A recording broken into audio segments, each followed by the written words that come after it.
All right, good morning, everyone. Today is day 66 of our class. It is Monday, the 17th, and I'm going to go over this, but we've got 3 weeks left, so I'd like to let you know what we're going to be doing. I'm not going to say every day, but pretty much every day. All right, so today I'm going to go over chapters 13 and 14. Let me tell you the good news. Well, first of all, I did grade your test, not last week's, but the one from the week before.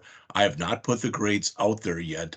I wanted to explain to people that there were several people in the class who did the test correctly. That said, they did it correctly in that they put in the right code. However, when you were supposed to, for example, um, show who won the game, and you were supposed to, basically put in the image for rock, for paper, or for scissors. If yours didn't show the image, I can't in good conscience give you full credit for it. All right. And so when you get those grades, I'm going to go over them this afternoon, and I will have them hopefully out there by this evening. All right. And then what I'd like to start doing tomorrow, hopefully, is start grading your stuff that was due yesterday, including the test that you took last week. My goal is to have everything basically by Tuesday or Wednesday totally up to date. Now, the good news for all of you, just so you know, is I don't plan on having any more tests. All right. When I say there won't be any more tests, there'll be no more hands-on tests. You're done. All right. We're going to today go over chapters 13 and 14.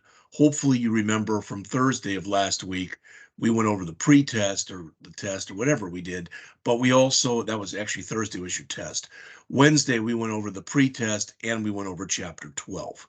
All right, so today we're going to do 13 and 14, and I'm not going to, even this, I don't want to sit there and do too much. I had like 7 problems for today. No, that's too many.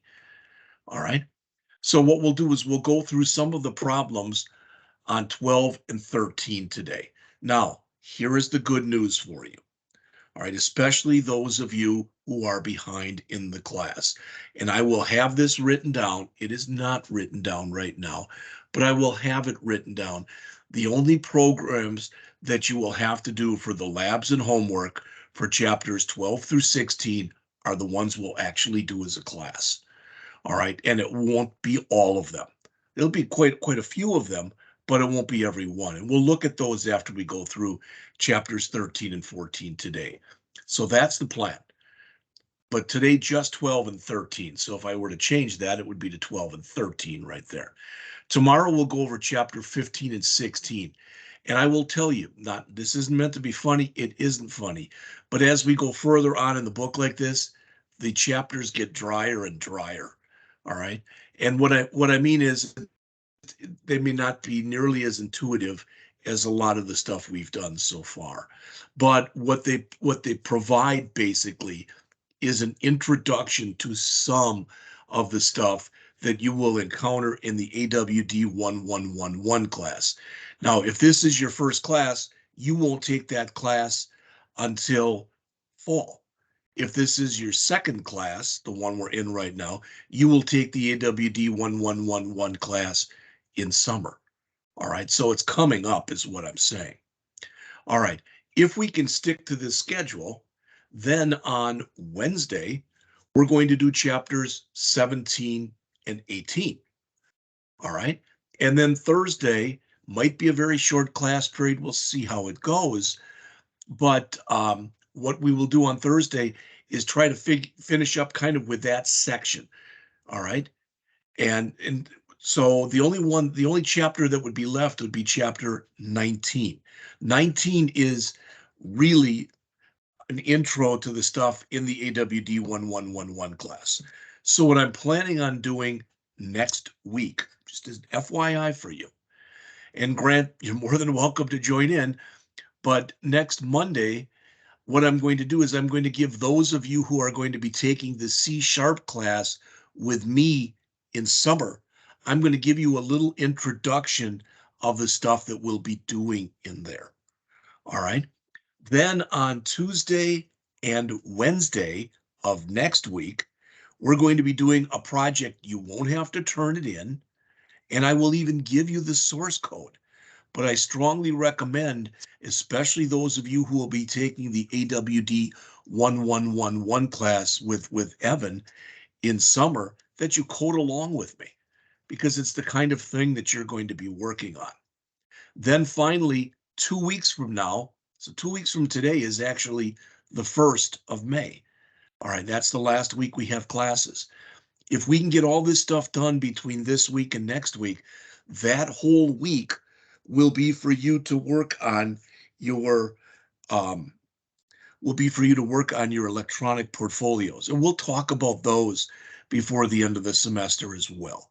So that's pretty much what we have coming up, going on, etc., just so you're aware of that. All right. So with that said now, and you know this, okay, we're done with all this. We're done with 1 to 7. We're done with 8 to 11. We also went over chapter 12 in the last class, all right, or last Wednesday, I think it was. So today I'd like to go over chapters 13 and 14.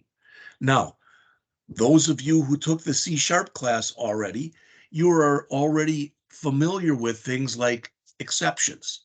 They're done in a similar way in JavaScript, but not identical to the way they're done in C#. All right, we'll go over that, and we will go over chapter 14, how to work with browser objects, cookies, and web storage. And again, then the plan is we're going to go through some examples, but just examples on 12 and 13 today. Then tomorrow, I will lecture on 15 and 16. All right. And we will go over some examples tomorrow on 14, 15. I don't know if we'll get into 16 or not. We'll see. Wednesday, we'll go over 17 and 18. All right. So again, the thought is by the beginning of next week, we'll be through chapter 18 of the book. So the only chapter we'll have left is chapter 19, which we will cover next week. All right. Again, I want to say this one last time because I know this may sound confusing.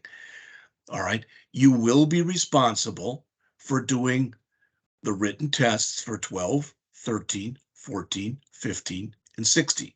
Those will be due 2 weeks from yesterday or the 30th.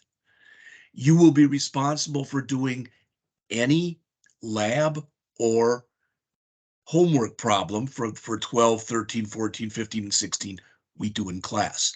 I will give you a list of those by no later than Wednesday, and possibly already by tomorrow. You will be responsible for nothing from chapters 17, 18, and 19. All right. So with all that said, hopefully that made at least a little bit of sense to you. So I'm going to jump right into chapter 13. Now, some of the stuff that's in here is review, such as, well, they talk about the switch statement in here. We've already worked with the switch statement, so we shouldn't have to spend real much time on there. They talk about the equality, the double equals versus the equality and identical, the triple equal operator. We've talked about those already, so I'll just go over them quickly. They talk about break and continue. We've done those already, so we'll talk about those quickly. And the conditional operator, which is the question mark colon operator, which you may or may not remember. So we'll go over that also fairly quickly. That's the first 10 pages of the chapter. Then we'll look at this invoice application. Then we'll jump into exceptions, regular expressions, and we'll end up looking at this account profile application. All right.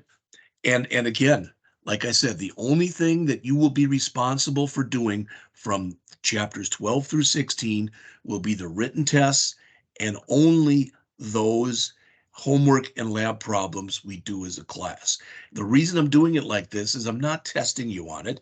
I'm trying to give you a window into some of the kind of stuff that you're going to be working on in later classes. All right, so let's jump into this.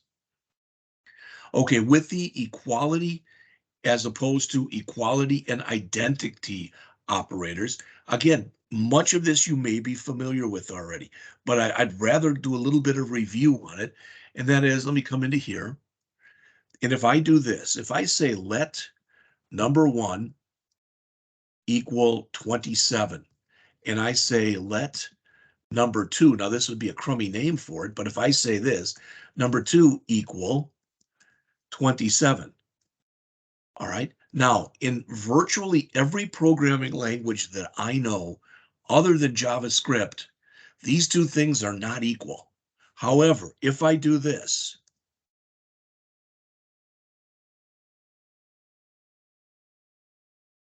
that will be basically the result of that will be true.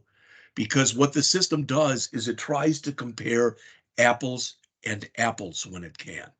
So it'll basically do this type coercion, and it'll change this. So we'll basically use the numeric value of that. So that will be true. All right. That's why virtually all the time it is recommended that you do this,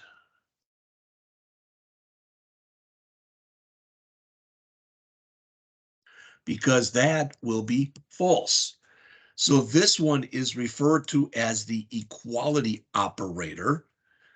And this one is referred to, depending on the book you look at, either the equality and identity or just the identity operator, because not only does it check the value, it checks the type. And it says here, these are two different types of variables. They can't be equal. All right. So, I mean, it's the main reason I harp on this is the recommendation today is virtually 100% of the time when you're comparing things, you use that one. Now, that said, it's very interesting, in my opinion, that Murach waited until this point in the book to introduce this. All right, because again, you'll find today, if you look at enough application code, what's in gray is what's used most of the time. All right. So again, they go through it, and not only is there a triple equals, there's an exclamation point, double equals for not equal. All right. Now, my hope is that by going over those, that when you look in here, that you can look at these examples and they make sense. Now, if you notice, the examples are break and continue. We've done these already. You've already done the break and continue. All right. I've given you quite a few examples of them. And the reason that I did that was, to me, when we talked about looping, it was a good chance to bring in the break statement. It was a good chance to bring in the continue statement.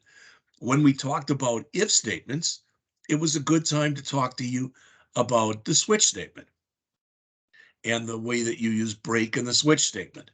All right. So like I said, most of this has already been covered. Now notice, the equality operators perform type coercion whenever necessary. That means they will automatically, all right, convert one type of data to another. Now, and I know Grant has seen this, and so have several other people in the class, but this would not work if we were working in C#. If we were working in C#, we do something like this: int number 1 equal 27, and then we'd say string number 2 equal 27, like that. And in fact, then there is no triple equal sign in C#. And if you did this, not only would this be false, you'd get an error because it's trying to compare two different data types. The reason that it works in here is, if you remember, technically, when you set up data, there is no data typing that's set up in here. There is inferred typing. So what the system does is it says, okay, that's a number because it's not in double quotes or single quotes. Oh, that's a string because it's in double quotes. All right. But you know this already, that you can go down and later on in your program, we could say number 1 equals hello, as an example. You can do that. You can't do that in most other programming languages. For instance, in C#, you cannot do something like that. All right, so JavaScript, and I mentioned this when we first got into it, that's one of the reasons, depending upon who you talk to, it's either a great first language to learn or it's a terrible first language to learn.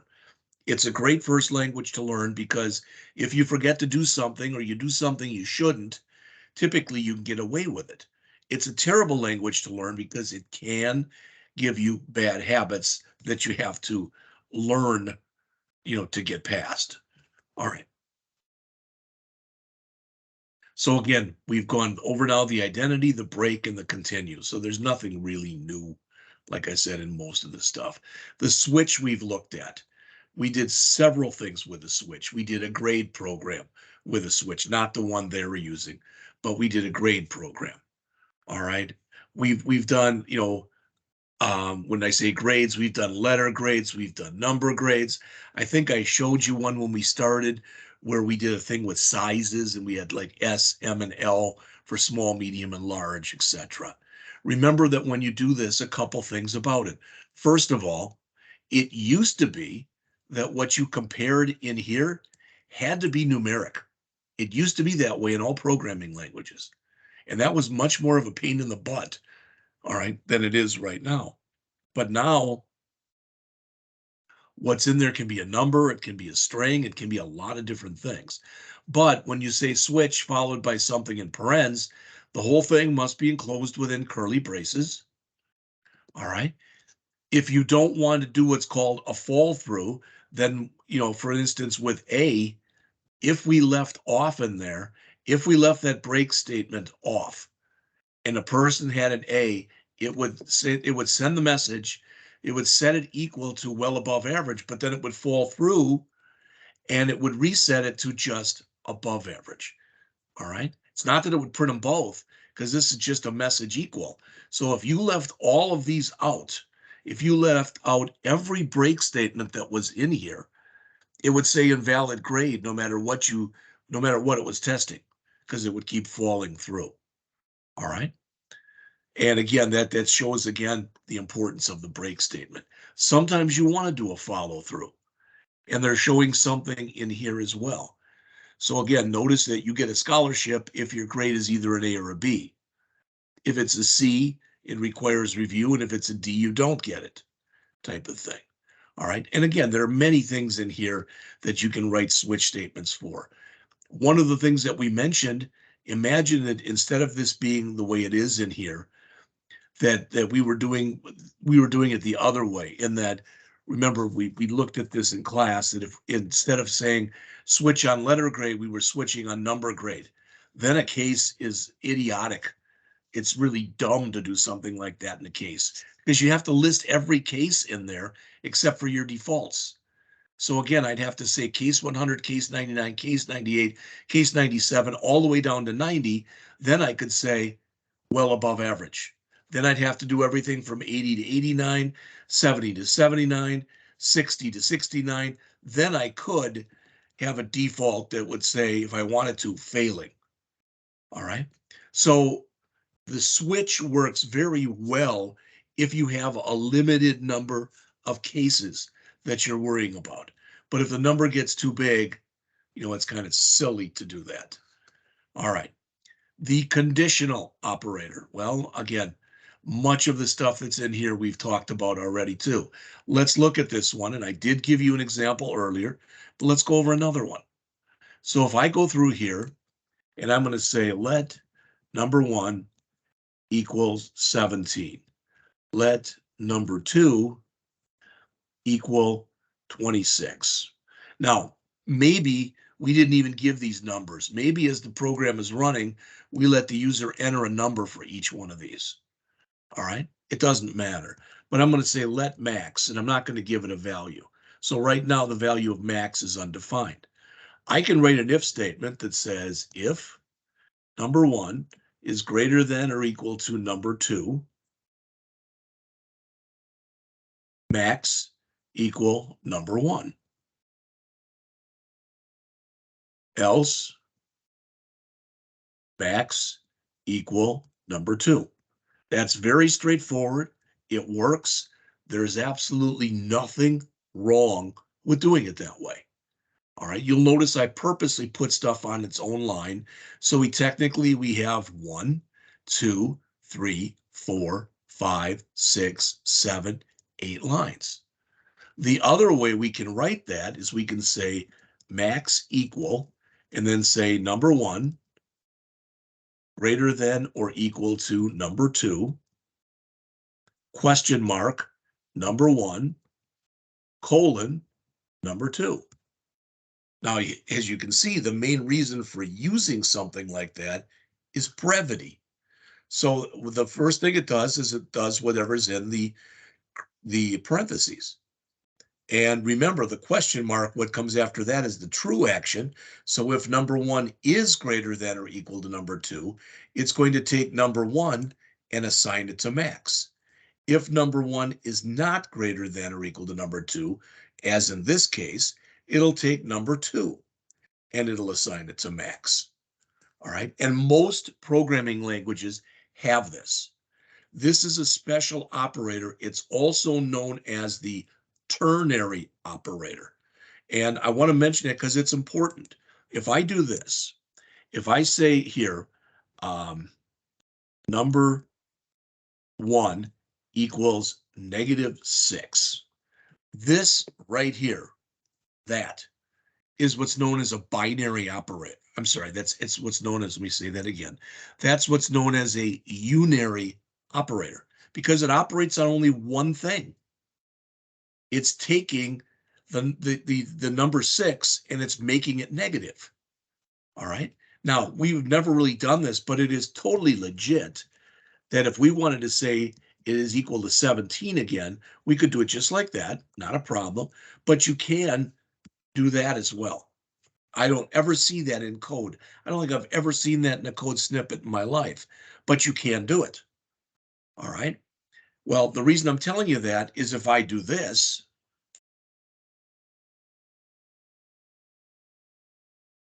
all right, now I'm working with what's called a binary operator. What that means is there must be something on the left of it and something on the right of it.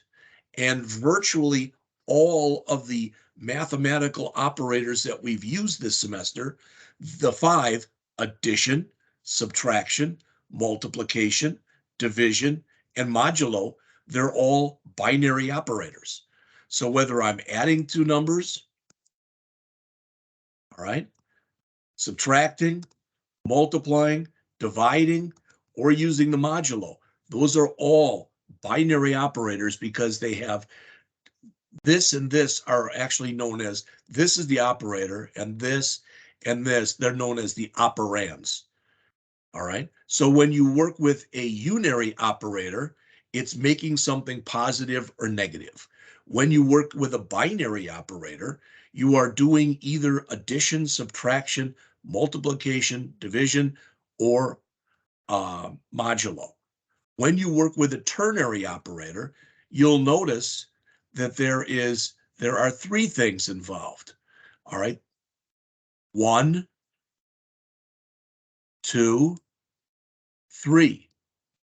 That's what makes it ternary. All right. Some books will actually call this the question mark colon operator. All right. All right. And again, there are several examples in here. How to use non-Boolean values in conditions. This is a little weird. What do I mean? Well, believe it or not, when you read a lot of documentation for JavaScript, they will talk about things being truthy, Truthy, and falsy, Falsey. Well, things that are falsy are the first 5 bullets that you see on the top of page 403 here. 0 is falsy, the empty string, and whether that empty string is 2 double quotes or 2 single quotes, it doesn't matter. Null is falsy, undefined is falsy, and an empty array is falsy. The reason that they mention that these are falsy is if you use any of these as part of something in a statement where you are checking something, an if or a while or whatever, technically you're checking for false values. All right. Now, on the other hand, what's a true value? Basically anything that's not in those 5 things. So any number other than 0, be it negative or positive, any string that's not empty, so not the double quotes, double quote, or single quote, even a double quote or a single quote with a blank space in it evaluates as true. It's not false. An array that has any value in it, all right, evaluates as true. Any object, and don't worry about objects because that's like chapter 15, and any symbol. Symbol is a new data type that we're not even going to get into. All right. So they give you, again, some examples in here. But as it says, JavaScript does allow you to use non-Booleans. Most of the time when you are checking on something, whatever it is you're checking on is going to be something that's going to be true or false. All right. And again, there's their truthy and falsy thing. All right. So adding techniques for using logical operators. We've talked about this already. By default, all right, JavaScript, like other operators, it does what's called short circuiting. So in other words, when we are doing this selected thing right here, if this, since it's an or, if this is true, if state is equal to California, notice the triple equals they're using there, all right? If that is equal to California, you don't even check this. There's no reason to check it. All right, it's an or, and with an or, only one half of the condition has to be true for the whole thing to be true. All right. On the other hand, if that was an and, which wouldn't make any sense, the state being two different things, but if it was an and, this one, if it was false, there would be no sense in checking this one. So with an or, either one or both have to be true. All right. It's only false when that side's false and that side's false. With an and, as soon as it finds false, it doesn't have to check anymore. All right. And that's what they're saying in here. All right. And they give some examples you probably hadn't thought of in, ways that you can use different things in here. All right. Let's talk for a second about this thing. All right. And that's the nullish coalescing operator. I think they mentioned it back here. There it is. All right. Says the fourth example shows how you can use the same effect with the nullish coalescing operator. So notice how new that is. That was introduced in the last 3 years. This statement is identical to the first one, all right, except for the operator that's used. So it is another way for you to write a statement. And if you say, well, I don't really get it, then don't use it. All right. They'll have an example in here too that talks about this optional chaining. All right, and that's down here a little more. So this, etc. And these question marks, they're not going away, just so you know. All right, you might not use them next semester, those of you who are in either class. All right, but those of you who would fall are going to be taking the AWD1015 class, which is database-driven website development 2, where we write C# web applications using ASP.NET. You use this question mark a lot. And the reason that you use it is you're saying, hey, if by chance this holds a null value, don't make the program just blow up right there. All right, so handle a null. Whereas a lot of times, if you don't put that in, null won't be able to be handled. All right. All right. So the next thing they have in here then is this invoice application. All right. Now, as it says, to save space, not all the HTML is shown, but the thing that's online, that is shown. But let's take a look at it. There it is right here. All right. So the key component in here, and I honestly and truly believe that any one of you could write this interface in 5 minutes. This, though, is a drop-down list. And if we look in here, we've got regular loyalty program, and honored citizen. So you can see right now it's set to honored citizen. You can also see that if you look in here, when I'm looking, let's see. Yeah, none of them are checked by default. So I think it's going to actually be empty when you first bring that up there. All right. The reason that this is important is you are going to be taking off a different percentage based on the amount that a person purchased and what their type status is.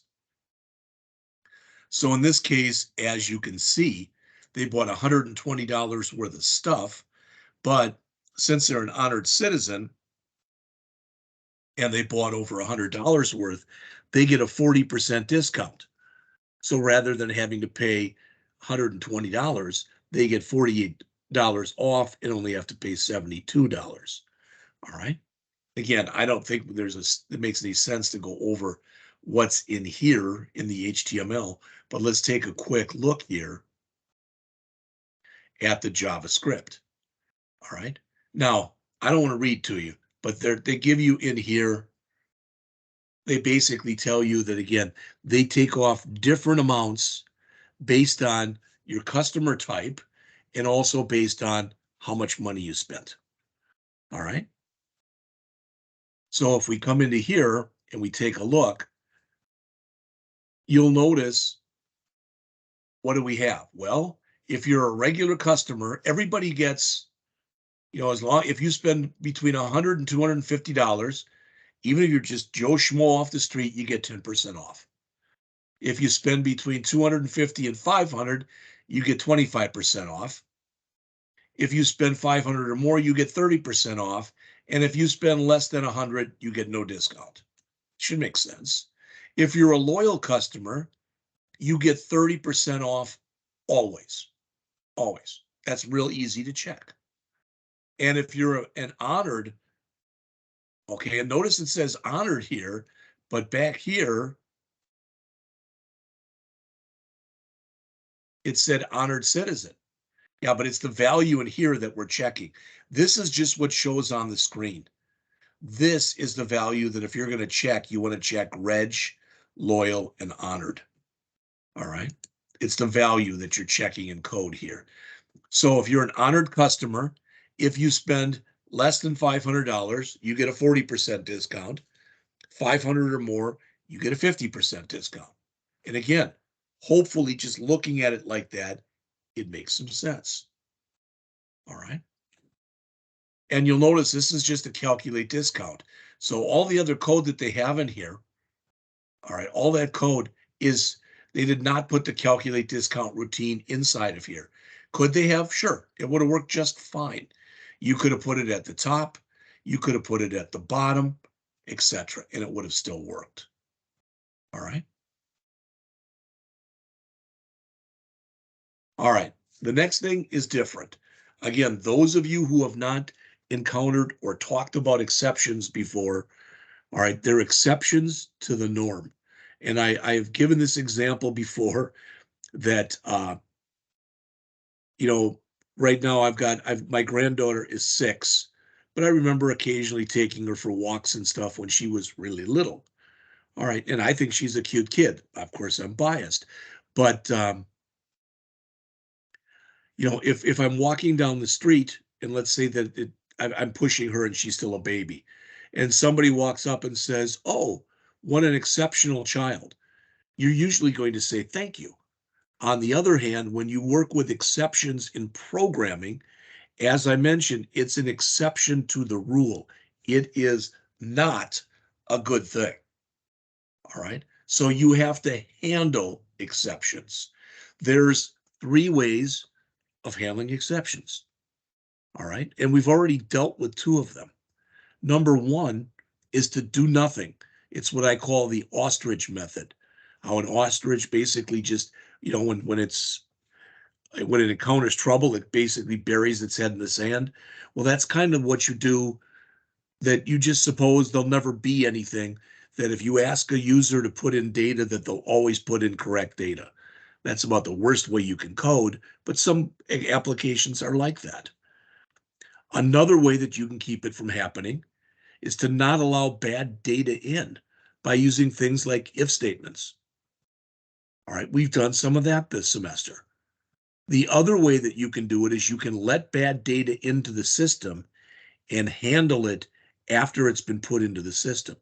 That's what this section is about in here. As it says, this programming process is referred to exception handling. And the way you do it is similar to the way that you do it in C#, though not identical. All right. So let's take a look at this example that's right here. Okay. So what do we have here? This is a calculate future value application. All right. Anything that you put inside of these curly braces after the word try, that's any code that you want to run that could possibly result in an error. All right. And if it goes all the way through, if this is good, and this is good, and this is good, and this is good, and this is good, you totally skip this catch. You go and do everything in here, and then you jump out and do whatever comes next. But let's suppose, for example, where you say let future value equal investment. And let's say that somehow the person had left investment blank or put in hello or whatever. If you try to do this, you're going to get an error, or you could get an error, or if years wasn't set, etc. There's ways that the program can break. So if on any one of the statements that's in here, the program breaks, rather than having it break and just boom, stop, you go down to here, to this catch, and you give an alert, and it'll give you the name of the error and the message that describes the error. Now, this is more generic in nature than the way we did exception handling in C# last semester. It is a little bit more generic in here. Plus, you don't even have to provide a parameter. So you could have just said catch here. All right. So as they mentioned on the bottom of the page, you can use a try catch to process any errors thrown by the application. The errors are exceptions. The way that you code it and try to handle it is exception handling. Again, in a try catch, you code a try that contains statements that may possibly fail or may possibly throw an exception. Then you've got a catch block. All right. Now, you can also put in there finally. Let me show you why you might want to do that. All right. So I'm going to come in here and do a try. Doesn't matter if the curly's on this or on a different line, and a catch. All right. And now I'm going to add here a finally. So let's pretend for a moment that up here, okay, so up here, I'm not really writing real code here. I'm going to say I open a file. So in other words, maybe I've got some reports. All right, I've got some reports that have how people are, I don't know, it doesn't matter what it is. Okay, but let's say that in here, what I want to do is I want to process everything in the file. However, if there's bad data in the file,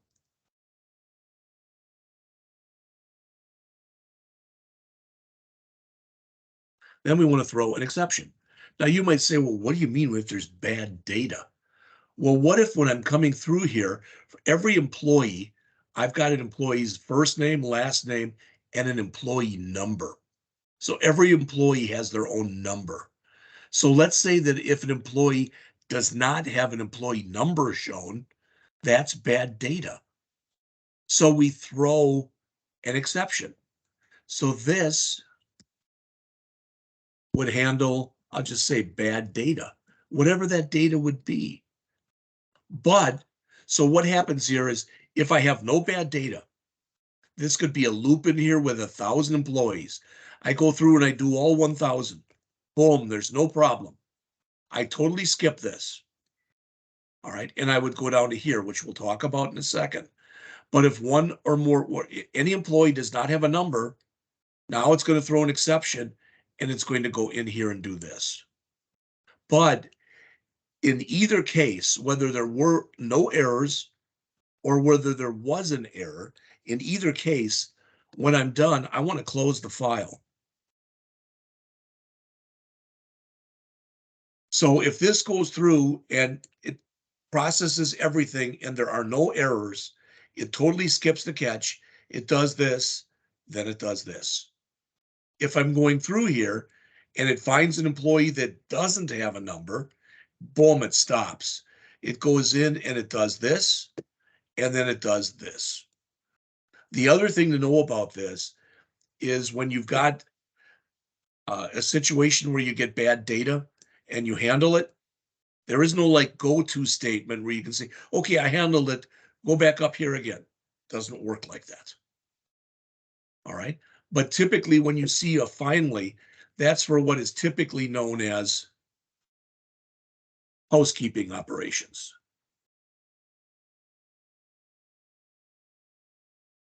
Things like closing a file, closing a database, logging a user off, whatever it happens to be. All right.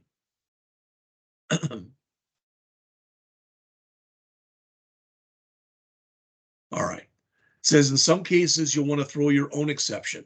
Well, as an example, you know, we did several programs in here where you put in the number of miles somebody drove, the number of gallons of gas somebody used. And we said that if you put in a negative value for either one of those, miles driven or gallons used, it was an error. So we could make our own error for that. And that's what they talk about in here. You can throw a new error and you can put in any code in there you want. So again, like with our miles per gallon program, we could have said, if it's not a number, the miles per gallon, or it was less than 0, or maybe, you know, we had ranges, or so we could say if it's not numeric, or it's less than our minimum, or it's greater than our maximum, throw a brand new error. All right. Now, how do you handle that? Okay, well, you throw it in here, but then you still have a try catch type of thing. So notice what this try is doing. It's calling this routine. If there's a problem, it's throwing an error and boom, it's going to jump right from there to here. All right. So like I said, the big thing about this, the big takeaway is there's 3 ways to handle errors or exception conditions. One is to do nothing, worst way possible, because that's assuming the person running the program always knows what they're doing. The second is the way we've basically been using thus far, which are if statements, which say never let bad error or bad data into the system, period. The last way is what we're looking at now with this try catch that says allow bad data to come into the system and then handle it. All right. Some people look at that and go, why would you ever even want to do that? Why don't you just use ifs? All right. And it depends. This can actually take a lot longer to run than using ifs. There are a lot of people, you can read articles out there where people will highly discourage you from using try catch. All right. Finally, they give you reasons that you might want to throw these statements to test to make sure if something works. All right.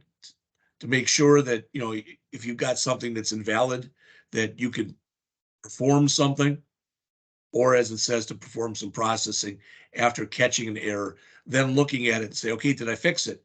If you didn't, you throw the error again. All right. All right. The next thing that's in here then are regular expressions. I've already shown you this, but I am going to show it again. And what is it? Is it regular expressions.info?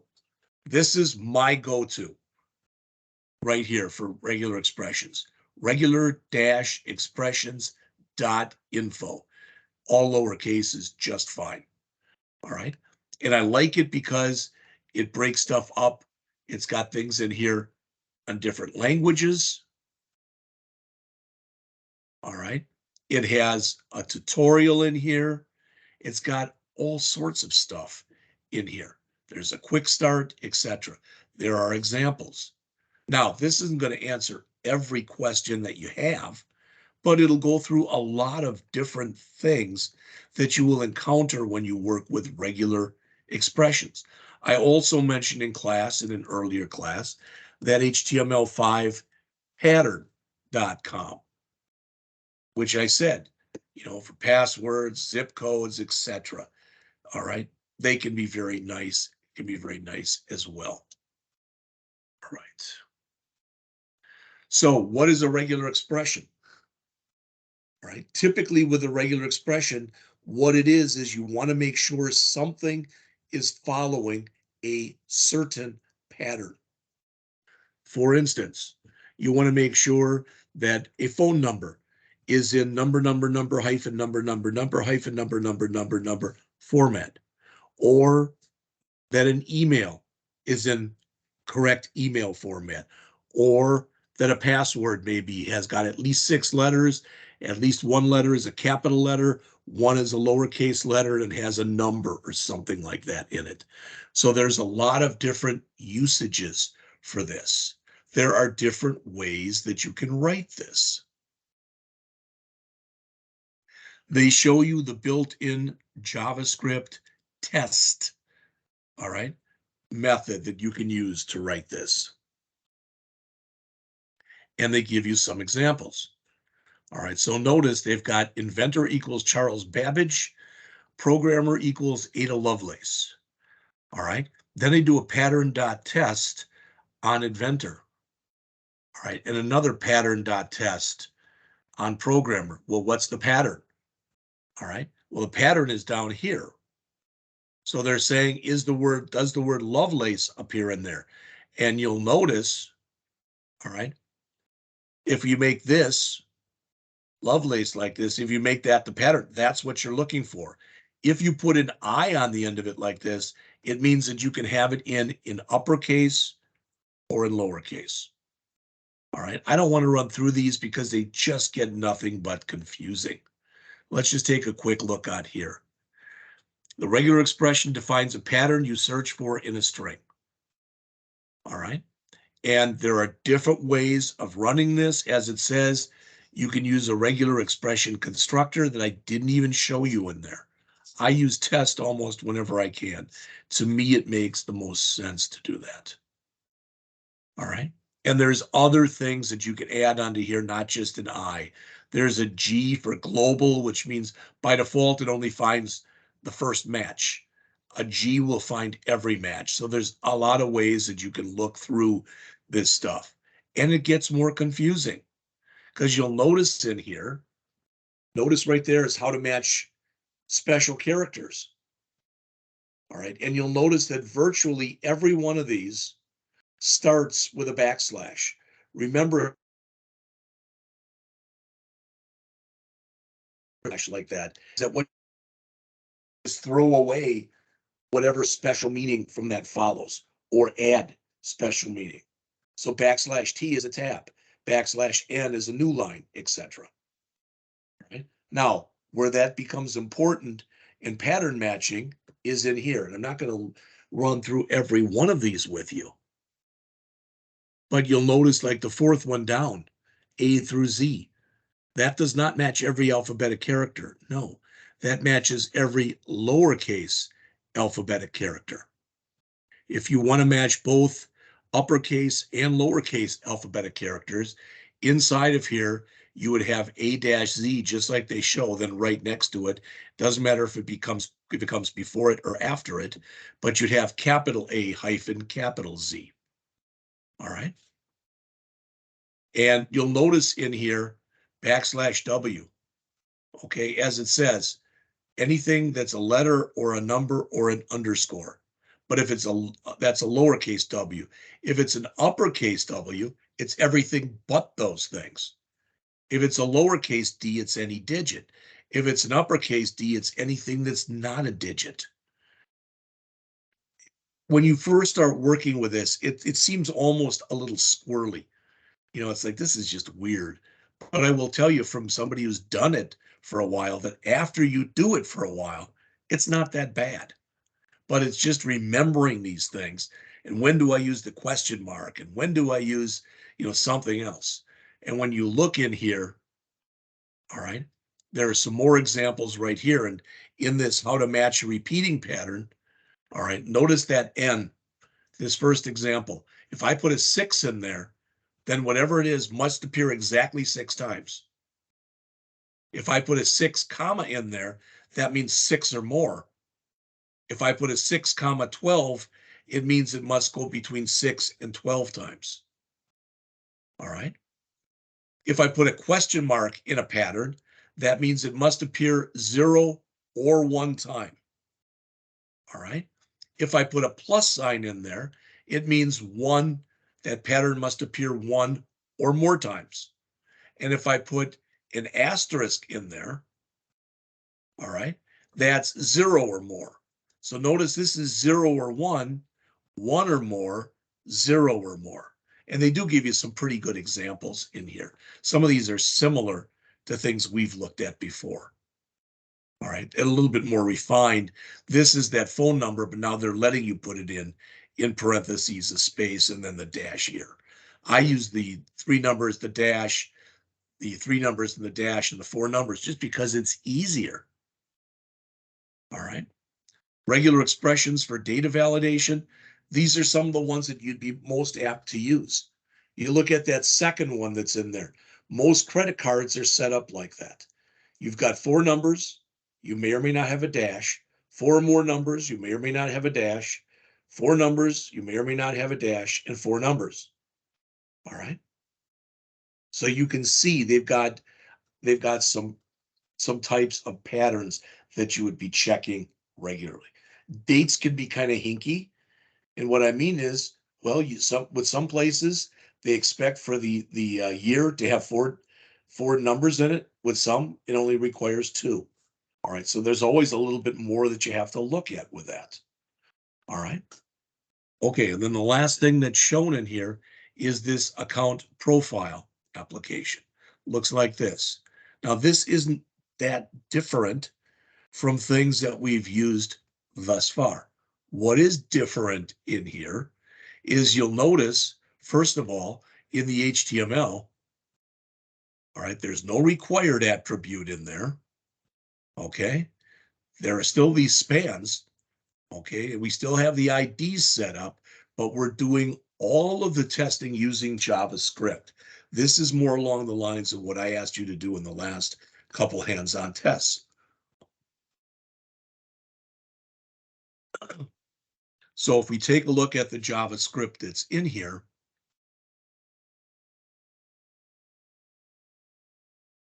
all right. So notice what they have here. If date pattern dot test date return false, but there's a exclamation point there. So what they're saying is there's your date pattern right there. If you don't follow that date pattern, return false. What is this date pattern? Okay. And what they're saying here literally is you can, if you've got 2 numbers, all right, if you've got 2 numbers that the first number, all right, can be a 0 or a 1, okay? Not sure exactly. I know this is for the year, and I'm trying to remember why that's a 0 to 3. All right. I thought it would have been a 0 to 2, but not sure why.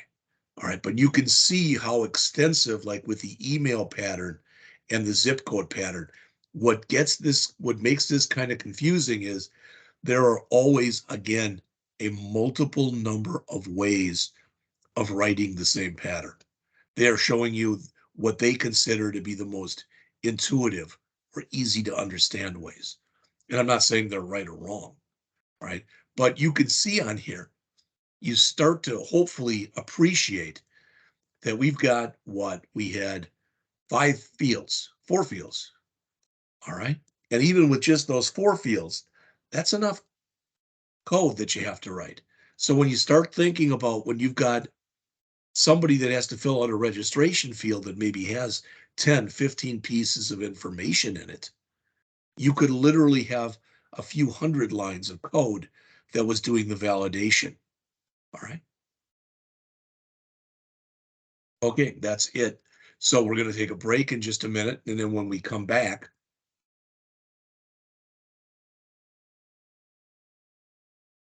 from the break, I am going to lecture and then we'll look at some examples.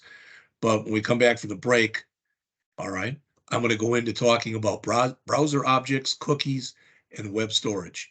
It is 9 o'clock. Let's come back, please, at right at 9:10, and we'll pick it up at that time. Thanks.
All right, it is 9:10, so I'm going to continue on with chapter 14.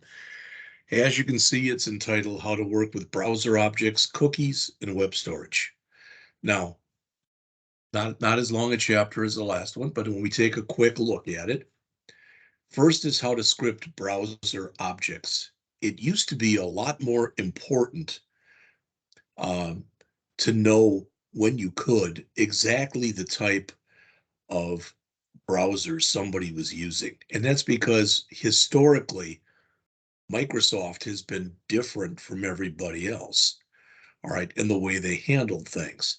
Now, I'm not saying that it's not still important, but it's not nearly as important with a lot of this stuff as it used to be, all right? So we'll talk a little bit about the location and history object and look at what I think is kind of a goofy little example of a tutorial, and that's okay. And then we'll talk about cookies. And I believe we've talked about cookies before. Cookies are basically just a text file that gets written from a server to an individual machine. All right. And the reason that typically a cookie is written is it'll provide some information that can be used. Sometimes a website, if you give it permission, it'll write cookies out to your machine. And then the next time you log into that site, it'll make it a little easier for you to access and do certain things. So we'll talk about what cookies are, how to create them, how to read them, and how to delete them. And then what you'll see, and we'll actually be looking at this task list example for several chapters. So they're just going to introduce it here. And it's kind of like a to-do list, but it's not nearly as refined. And we'll look at that time. Now, one of the things that's always been bad, so to speak, about using your local machine, your machine, and to use it if you were going to create a simple application, a simple HTML type of application, is that people didn't want to learn things like databases. It was just too much work. All right. But they wanted a way to store things, and there really wasn't a way of storing it. So web storage was created to kind of serve this niche, so to speak. Basically, it'll allow you to save about 5 meg worth of stuff on a local machine and have it persist. So what you'll see in there is they'll talk about local storage and session storage. And something with local storage, you can have it persist indefinitely. All right, finally, we'll finish the chapter up by going in and looking at Chrome and some of the stuff that you can do in there. Now, they use Chrome because, again, Chrome is probably the #1 browser. But the way that you do this is very similar if you were using Edge or Firefox or, Safari or some other browser. Okay, so let's jump right into it then. All right. So as it says, the chapter starts by showing you how to use the location and history objects. The location object basically lets you do work with the URL. All right, we'll look at an example of this tomorrow. We'll go through one as a class. But if you look even up here, all right, if I come up to here right now as an example, now this isn't the true URL in the way I'd like to show it to you, but get rid of that. Okay, when you got this, what is this? Well, there's a lot of information in here. You can see the protocol that we're using. All right, you can see basically the domain that we're using. And then there's other information. I'm not sure what all this stuff is. All right. But again, as an example, if I go out here on the internet, and let's just say that I go out to CNN.com here. All right. And I'm going to just click on their main story right here. All right. And I bring that up. It'll look pretty similar. But what do we have in here? Again, we've got the protocol. We've got the domain name. All right. Then we've got a series. It's kind of like a folder structure, really. That is this current year, the current month, the current date. We're in the United States, and then some information about this. But sometimes you get more information than that as well, and you get that information put in what's called a query string. Talk a little bit about that, and talk a little bit about why some of this stuff at least can potentially be important. All right. The history, basically, the history object allows you to look at pages that are stored in a browser's history. All right. And I will tell you too, hopefully you've seen this already, but if I go back to here and I go to here, this is the three dots because I'm using Chrome, and I go down to settings. All right. There's a bunch of different stuff in here.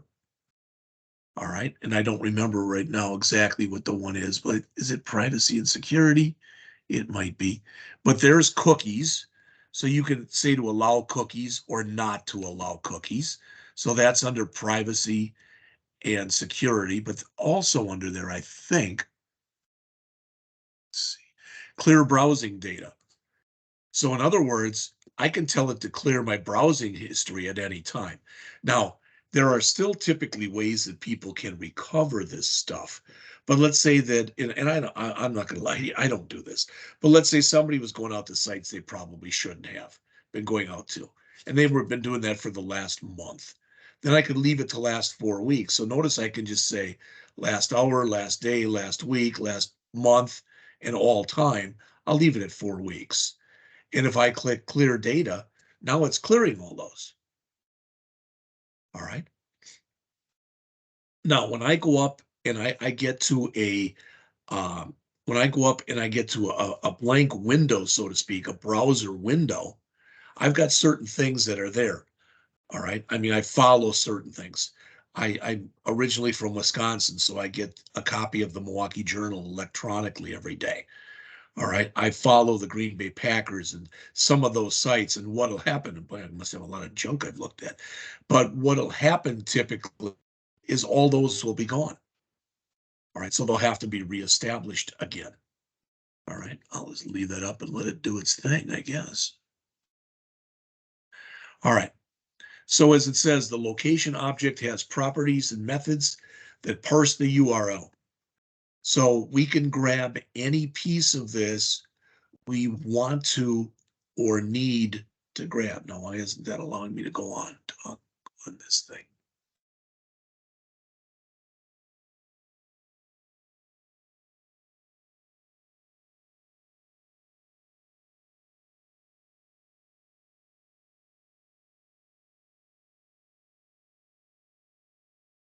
So you can see what you can grab from there. And I'm not going to read any of that to you because I just went through some of it with you. All right. The protocol, the host name, etc., the stuff that's in here. Now, there's other things, some of which we've talked about, some of which we haven't. One of the things, those of you in the AWD1111 class in summer, you'll talk about port numbers. All right. And typically they're, I've heard that there be any number between 1,000 and 10,000. I've heard they're between any number between 1,000 and 65,437.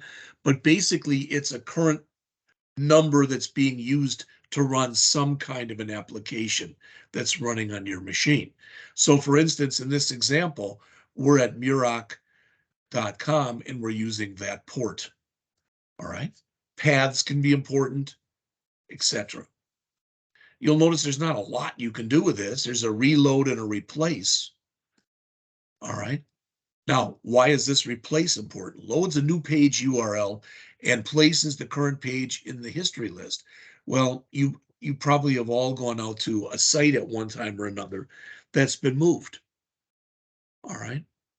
So you go out there and rather than just showing a broken link, you can basically replace the URL that's out there with a different one and redirect them to go someplace else. So as it says here, the properties of this object let you examine different parts of the URL. Okay. Then with the history, again, not all that much stuff you can do. There's a back and there's a forward. All right. So basically, if you wanted to be able to, so, again, when I hit back, it's kind of like I just did this. And when I hit forward, it's kind of like I just did that. Go followed by a number. will allow you to go forward or backward. All right. So it's as though, if I did a um, -3, it's like I hit that thing 3 times type of an idea. All right. So as it says, it's an array that holds a history of the pages that have been loaded. There's no way to determine what the URLs are. You can only get the URL of the current page from the location object. Right? So they're limited, is what they're saying. HTML5 introduced 2 more methods, push state and replace state. All right, as it says, it allows you to add specific information to the history stack. And I'd be lying if I told you I ever used either one of those. All right, so they've got this tutorial application.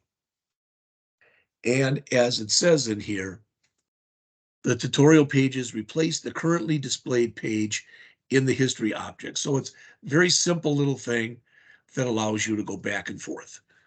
You'll notice this is your home page, for lack of better words. All right. And if you click tutorial, you're on page 1. There is no back. But if you're on page 2, there is a back, PREV for previous, and a next. If you're on page 1, you can only go forward. All right. If you're on page 3, you can go backwards, or you can say you're done.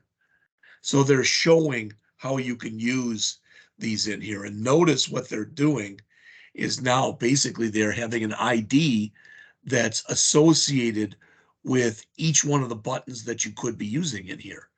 All right. Because previous is previous regardless. Next is next regardless. All right. That's kind of what they're saying here, is you want to be able to share some of the code that's in here, and they show it in here. All right. There's nothing wrong with the example. All right. It's a little convoluted. I don't know, exactly what they be trying to show here. But as it says on the bottom of the page, the JavaScript on the page sets the value of the location object to allow you to navigate to another page. The 3 tutorial pages use the replace method to navigate from one page to another page. All right. Much of the chapter that's in here talks about cookies. I've mentioned this before.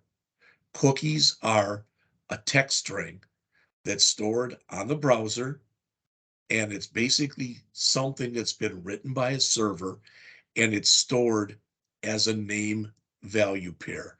Much of the work that you're going to end up doing in the second year of the program, you will be working with name value pairs. All right. So it could be something along the lines of, first name, Jeffrey, last name, Scott. So the name is first name, the value is Jeffrey type of an idea. All right. As it says, cookies let a web server or web page store information in the browser and retrieve it. All right. It says this concerns some web users because you've heard bad things about cookies. None of that stuff is true, because cookies, more than anything else, they are text files. They are not executable files. So it's not like you can run a cookie and have it do anything. All right. All right. It says, for example, advertisers sometimes use cookies to track websites that you visited. Most people don't understand or realize that when you click the legal disclaimer, when you go into a website, you're agreeing to a lot of different things. And I'm not saying it's always the same. In fact, it's usually different. But as far as, sometimes it'll say this site uses cookies, and you have to agree to that. So they are able to then come in there and track you. All right. And it says here, this topic shows you how to use cookies in a way that makes a web application work better for a user. In particular, as it says, it'll use cookies to save user data so you don't have to re-enter it the next time you go into an application. We've all seen this type of thing before. Even if you think you haven't, you have. Again, they're name value pairs. There are a lot of things that you can add to a cookie, okay? Now, the other thing is there's really two types of cookies. There's what's called a session cookie and what's referred to as a persistent cookie. A session cookie basically is set up so that once you close the browser session you're working with, that cookie value goes away. With a persistent cookie, you can set it up so that it goes away in an hour, in a day, in a month, in a million years if you wanted to do that. All right, so there's a lot of different ways that they can be used. So as it says on the bottom of this page here, the next few figures show how JavaScript objects and methods rather make it easy to create, read, and delete cookies. And that's what the next section is about here. So you'll notice it says a browser usually gets a cookie as part of an HTTP response, and then it'll send the cookie back. It's nothing special you have to do that. All right, and you can clear out cookies. I cleared out history before, but you can clear out cookies. You can basically set it up by going in here like we did before, and you can tell it that you don't want any cookies to be written to the system. Those attributes that are in there, the only thing that you have to give a cookie is a name and a value. But when you look in here, there are other attributes that you can set. Max age, as it says, for how long you want the cookie. With a persistent cookie, how long you want it to persist. The path, as it says, the path on the web server that can see the cookie, the domain names that can see the cookie, and the secure. All right. And they give an example in there. I don't want to sit and read this stuff to you. All right. But again, the key thing is a cookie, as it says, it's just a text string stored on the browser, written by the server. It can be set up to be deleted when that browser session is closed, or basically when your session completes, or you can make it persist and make it stay in there as long as you want to or need it to stay. As far as creating cookies, all right, they show you some examples here. There's creating a session cookie. You'll notice it's a session cookie and not a persistent one because there's no max age in there. As they mentioned, you can add multiple cookies yourself. You can create your own cookies. Now, you typically wouldn't want to do this unless maybe you were creating an application for somebody. You might want something like that.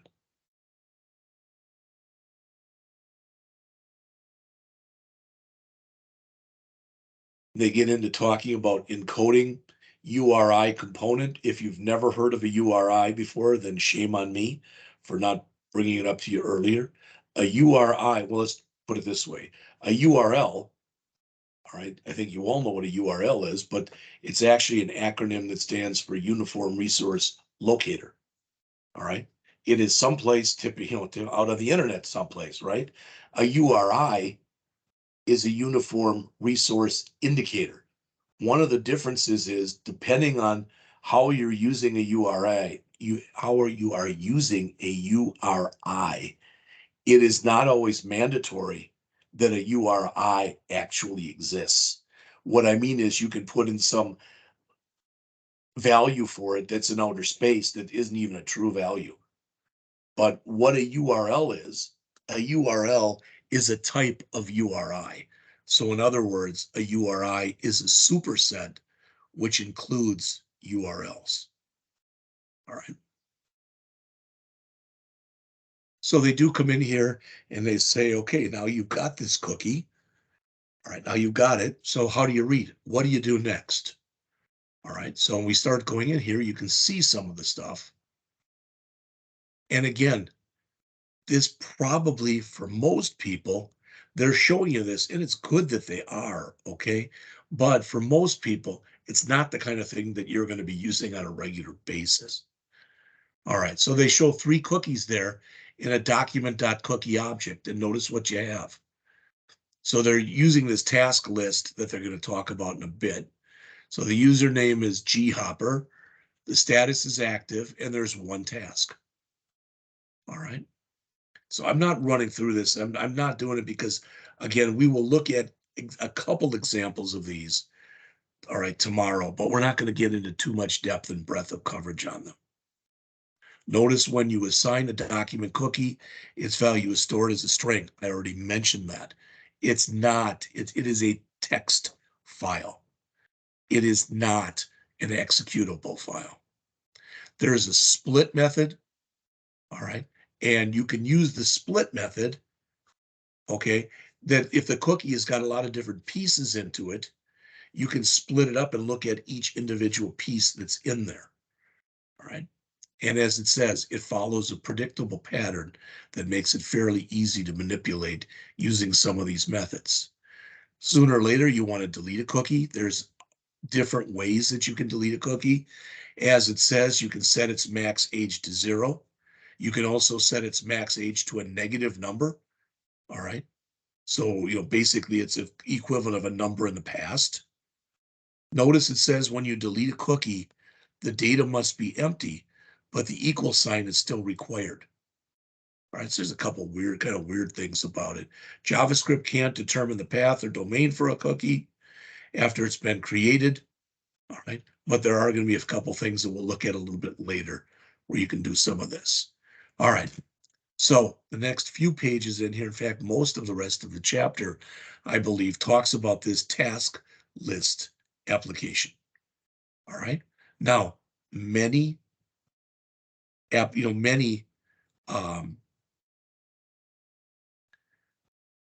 quite often when you are talking about learning a new language, they'll say, hey, make a to-do list type of thing. And that's kind of, like I said, what this is. All right, and we'll take a look at it in just a minute. All right, it says if you run this application from your file system, it doesn't work in Chrome. Chrome disables cookies and websites that are run from the file system. Okay, we're not going to worry about that anyway. So this is what we're going to create right here. So every time you go in and you put in a task here and you click add task, it'll add it to the list. And I believe it even does it. If you left it blank, it'll literally add a blank line right there. I don't think they're checking it yet. I could be wrong, but I don't think so. Clear says to remove everything that's in there. All right, so nothing really surprising here in the HTML. You can see we've added some IDs so that we're able to manipulate those programmatically in a little bit of CSS. And as they mentioned here, again, it lets the user build a list of tasks and displays them. This is in a text area right here. This is a way of doing this. All right, again, as I already mentioned, you can either add new tasks or clear out all existing tasks. It stores tasks in a persistent cookie, meaning, again, you can log out, come back in again, and the tasks should still be in your task list. All right, so when we look at the JavaScript for this, notice first we're setting the cookie. All right, and we're also setting there, it says there, if days, well, that's got to be set someplace. All right, cookie plus equal max age plus days plus 24. Okay, so what that is saying is you want to set it, whatever the days is, you want to set the cookie so that it'll persist that number of days. All right. What this is doing in here, okay, is this is basically saying that every time we go in here and we're adding a value to that text area, we want it to persist. All right. Now, one thing about this example, there you cannot, I believe at least, you cannot click on one of these, so you can't edit. All right.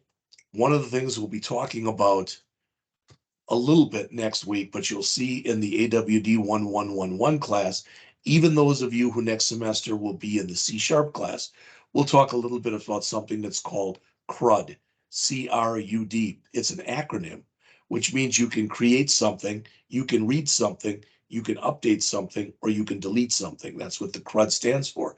Well, here you can create, here you can read, but you can't update. And when you delete, it's an all or nothing proposition. If you click this, it deletes everything. It doesn't just delete a task. So this isn't the greatest example, but again, I think they will refine it a little bit as they go on in here. All right. And I believe the last thing that's discussed in the chapter again is web storage. All right. And they mention right away, cookies have downsides. All right. Says they're passed to the server with every request. They can typically only store 4K or 4,000 bytes of information. Some of this has changed over time. It used to be that on most machines, they would only allow you to have a max of 20 cookies that you could store at any one time. I believe that's changed. I have absolutely no idea if there's a maximum number of cookies or whatever. All right. Today, when you want to store things, you also have web storage. As it says, it provides several advantages over cookies. First, the data isn't passed to the server with every request. Second, rather than being able to store 4K, it can store up to 5 meg. All right. Now, web storage, as it says there, includes both local storage, meaning that it persists, or session storage, which means just like with a session cookie, all right, it's removed when the browser session ends. All right. You'll notice that when you start to use these, there will be getters and setters. We've talked a little bit about these before. We will see them again tomorrow when we go into chapter, I don't know if it's 15 or 16, where we talk about objects. All right. When you set something, in this case, basically you're setting it and you're putting it into session storage. When you use a get, you're retrieving it from session storage. All right. As it says, the objects store items in key value pairs. And there's a set item, a get item, a remove item, and a clear. The clear is very similar to what we just looked at, where we were able to clear all tasks at the same time. So you can see this. Now, will you use this in the future? The answer is yes. I know that I have when I've taught the AWD1111 class, all right, that we use that. And it's, you can kind of look at it is it's a real small little database that's on the machine itself. And it provides you ways of storing information, not a lot. 5 meg might sound like a lot, but it can be taken up fairly quickly. All right. And it's just a way that you've got information available at your fingertips, so to speak. All right. And they show you the set item and the get item in here. Now they've got a thing here that says uses local and session storage for a hit counter. All right. You probably have seen this kind of thing before. This isn't a great example that they give, but a hit counter that says something like you are the 34th person to visit this website type of an idea. So much like the stuff we've seen before, it allows JavaScript to store data in key value pairs. It's currently supported by all major browsers. You can store it, again, locally, which means indefinitely, or session-wise, which means that it leaves when the browser ends. As it says, unlike cookies, web storage is designed to be accessed by JavaScript, not by the server-side code. That's why it's not passed into the server. And again, it can hold up to 5 meg. All right, so they come in and now they're adding to this. It doesn't look any different. This is the same interface that we had before. All right. But what's happening is when you're doing this, you are telling it to persist. And rather than telling it to persist and to persist in a persistent cookie, when remember cookies typically only are about 4K, So if you're going to have a task list with only 2 or 3 tasks on it at all times, this would be fine. All right. But if you're going to add multiple tasks, then you'd want to use session storage. And that's what they're talking about in here. All right. So as mentioned, this version stores tasks in local storage on the user's browser rather than in a cookie. The HTML is the same. And as far as what's different in the JavaScript, it's what you see in yellow there. So there's still a lot of things that are very similar. When you work with web storage, again, I'm going to come back up here. Excuse me. In fact, let's see. I'm going to do this just to show you. And that is, what's the best way to do this? Let me bring this up here. All right. I don't even know what this app.js in here is. I don't care right now. All right, it's one of the rock, paper, scissors. But what I'm going to do here, I don't want to use this. I want to grab something, and I cleaned this up this morning, and that's why this, let's see. A lot of my stuff that's in here is from my afternoon class. Let's see if I can use this demo thing. That should work. Okay, all right. So if I come in here and I right mouse click and I inspect, you've seen some of this before. All right. If you're in elements here, you can find out, so I can highlight different things, find out where I am in here, etc. Okay. We've done the console thing where we've looked when you've got errors, etc. Now, what you may or may not have noticed is there's a double greater than sign here. And if I click on that, I can go to network. And when I go to network, this is what is showing me different types of information that's in here, such as you can basically come in here and you can find out your cookies. You can clear your cookies, set your cookies. Then when you try to do something in here, this is showing you your network status. So I attempted to, it's attempting here to call the styles.css file, and it succeeded. So it gave me a status code of 200. This is some of the stuff that you're going to look at again next semester, those of you in the AWD 1111 class. So these are what are called HTTP status codes. So if I come in here and type in HTTP status codes, you'll see a listing. All right. And the only thing I want to mention from here is if you look, as it says, they go from the 100s to the 500s. If you get something in the 100 area, it's just as it says, it's meant to show you information. If you get something between 200 and 299, whatever you tried to do worked. Right? 200 is just basically an okay, but you can provide additional information. If you go to a page and it redirects you to another page, it's some kind of a 300.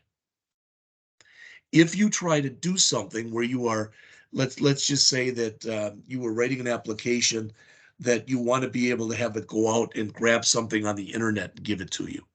If you write it wrong, you'll get a 400 error. So the difference between 400 errors and 500 errors are 400 errors are errors that you created. You've got something wrong. You made a mistake in your code, whatever it is. A 500 error means there's a problem with the machine you're trying to grab information from. So you can typically go in with a 400 error and fix it. You typically cannot go in for a 500 error and fix it, unless, of course, it was your server, that was bad. So they do go through here and they show you how you can work with cookies and how you can work with local storage. All right, I showed you some of this, but as it says, all right, it says click on the application tab. Well, I clicked on the network tab. I thought that was the right one. Let's double check.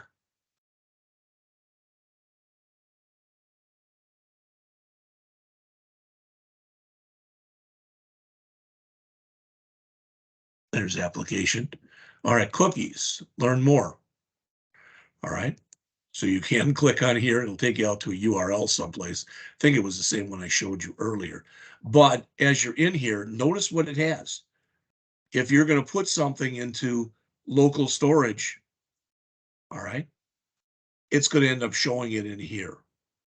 Now, we're going to look a little bit at this tomorrow, but not really a whole heck of a lot. All right.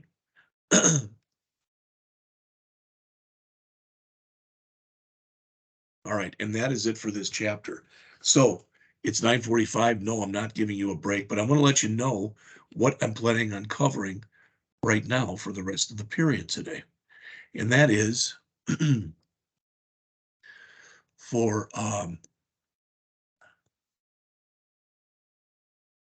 there we go. We're going to look at two of the short examples for chapter 12 and two of the extra examples, for one for 12 and one for 13, and two of the extra examples, one for 12 and one for 13. You'll notice tomorrow I've got it set up for us to go through 1, 2, 3 different examples for cookies and session storage rather, and query strings. So we'll look at that stuff some more tomorrow. All right. I don't think tomorrow you might be good enough, but let's see, that would be tomorrow. That would be 1, 2, 3, maybe 4. Yeah, we would probably be able to figure it to do that. But what I want to do is I want to bring these up. So I'm going to start with 12.1 here. In fact, I think we'll start with the extra 12.1. We've already done this one. This is that change calculator. So we've done this already, but we're going to go back and rewrite it, for lack of better words. We're going to go back and we're going to rewrite it as a jQuery app. Then we'll look at the date validator. All right. Then we will look at using a switch statement to validate a date, and this countdown thing. In fact, this date validator, this one, I don't know if these two are connected to one another. This is that countdown application. All right. So we're going to work on those two together. All right. So with all that said, let's see. I did create something. I went and looked and did them myself, and then looked at what the author did. Sometimes I like better what I did. Sometimes I like better what the author did for these, but we're going to look at them anyway. So let's see.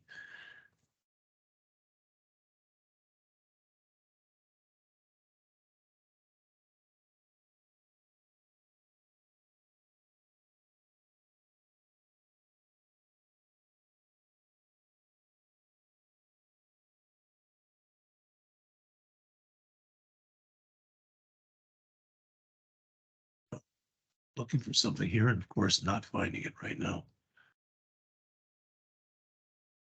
All right, let's do this. I know I've got to put it on a flash drive in case this happens. So let me grab it from the flash drive here.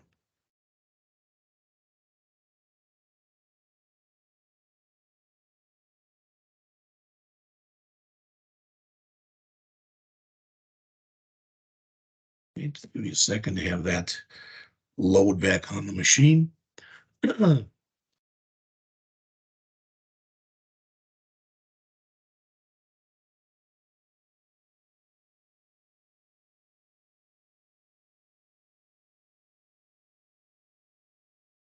We'll be done by 11 today, if not earlier. So, all right, so that's everything that's there. And let's see, in short,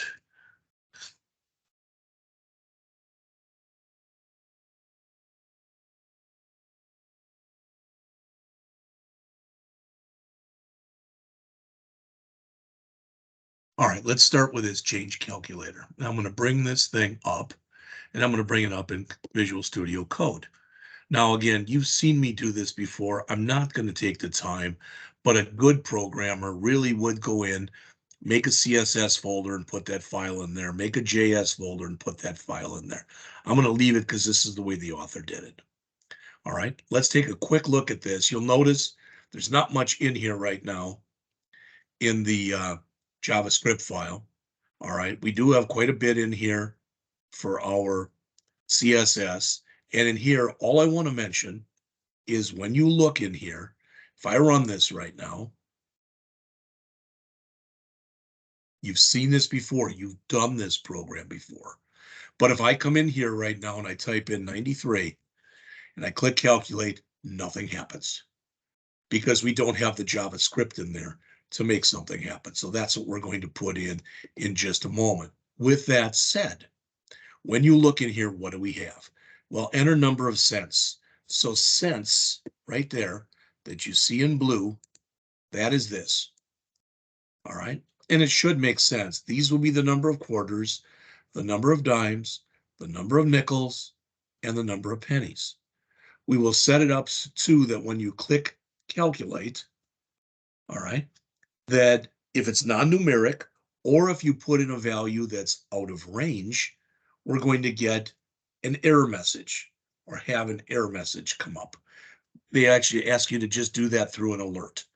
We could have taken the calculate button, put it down here, for example, widen this out and used a span here just as well if we wanted to do that. But I'm just going to follow their lead. So when we look at this, so again, this is short, it's the other one, I think it's the extra. All right. It says you'll create a calculation that displays the minimum numbers of quarters, dimes, nickels, and pennies. Again, we've done this already, but the key difference is there's a couple of them. Number one, we're using jQuery as opposed to vanilla JavaScript. And number two, we're going to talk about using the math.floor function. All right. So with all that said, let's come in and start writing some code. This will be one of the ones you will be responsible for doing. So from the ones today, you will be responsible for the one we're doing right now. Develop a change calculator. The one we'll do after the break, the date validator, when we're going to have two versions of that, and the use a switch statement to validate a date. Those will be the four programs you will be responsible for, plus the two written tests for chapters 12 and 13. All right. So I'm going to come back into here, and I'm going to bring up the JavaScript file.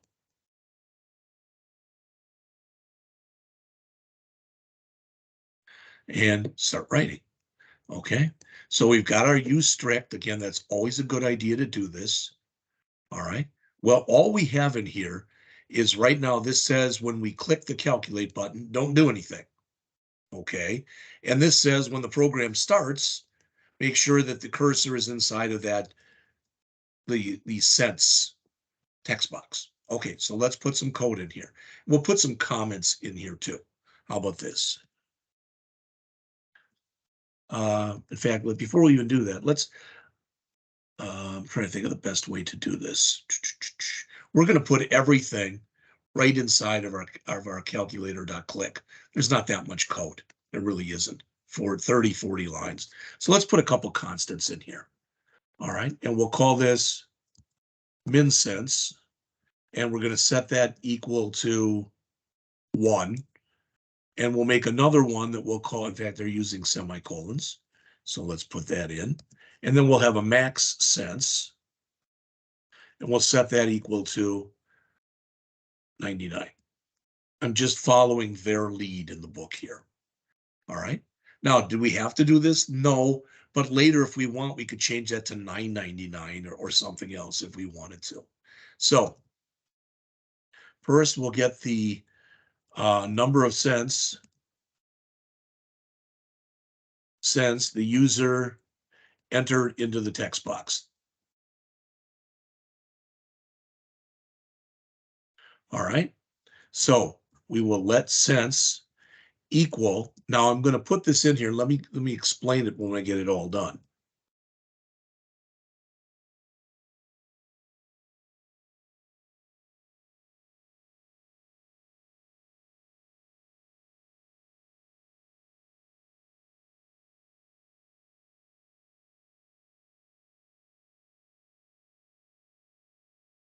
Right? Just like that. Now, you may or may not be aware of this, but I want to show you something in here. That is, if I run this program and I put in here, hello, and I click calculate, all right, it's going to return not a number or NaN. You probably already knew that. But what you may or may not have known, even though we're going to use a parse int, if I come in here and I type in 67.81, it doesn't blow up. What it does is it says, oh, valid digit, invalid digit. So it stops right there. But it still would take the 67. All right. If we started it with a period, then it wouldn't work.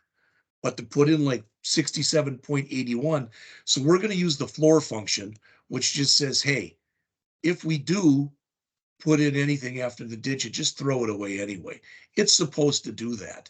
Technically, what we're doing is a little bit redundant, but they ask us to do it in here, so I'm going to do it. That's the floor part. This is from the built-in JavaScript math class. All right. So we are using from the math class, we are using the floor method. Okay. Now, remember, there's 4 things that can happen when we do this. First, we can leave it blank or blank or non-numeric. So we get an NaN. Second, we can put in a number that's 0 or below. Third, we can put in a number that's 100 or above. And fourth, we can put in a valid number. So what we're going to say in here is if is NaN since. So if we put in something that was invalid, or sense is less than min sense, or sense is greater than max sense. And it should make sense. Sorry, I keep saying sense, but what are we doing here?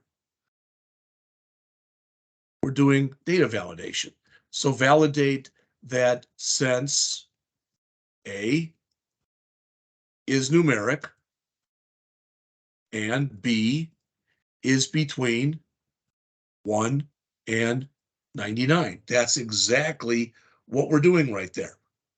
So if this fails, we're actually checking for failure here. So if that's the case, we'll make an alert. Now we can just say this. We can say alert. You must enter a value between 1 and 99. Boom, boom, boom. We can do that. Okay. All right. Not a problem. So file, save all. And notice if I come in here and run this now, that should work. Let's try those cases. So we're going to put in something non-numeric. And there it is. You must enter a value. We'll put in actually some words and we get the same thing. All right. If we put in something that is out of range, so 0, right, or a negative number, or something that's greater than 99, in all those cases, we're getting errors. Okay, well, that's good. All right. And hopefully, I think, don't ask me why I'm having a brain freeze right now, but I believe we can also come in here and do this and just say,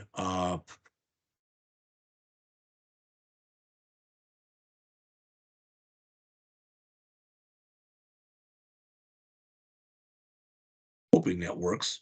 And let's see if we not only put the error message in, but we blank it out. And then let's make sure the focus is there.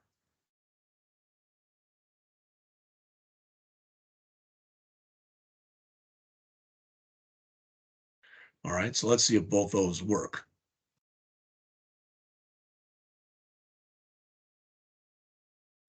So junk, there it is. Okay, there's my cursor. Okay, so that's done. All right, so we've got the validation done. All right, so if we get down to here, we know we put in a valid value. We know we put in a value between, all right, we put in a value that is between 1 and 99. Okay. All right. So what do we want to do next? Well, we have to figure out how many quarters. We have to figure out how many dimes. We have to figure out how many nickels. And we have to figure out how many pennies. How do we do that? Well, you know as well as I do how we do that. All right. And so we can come in here and we can say, let quarters equal, now cents is a valid value.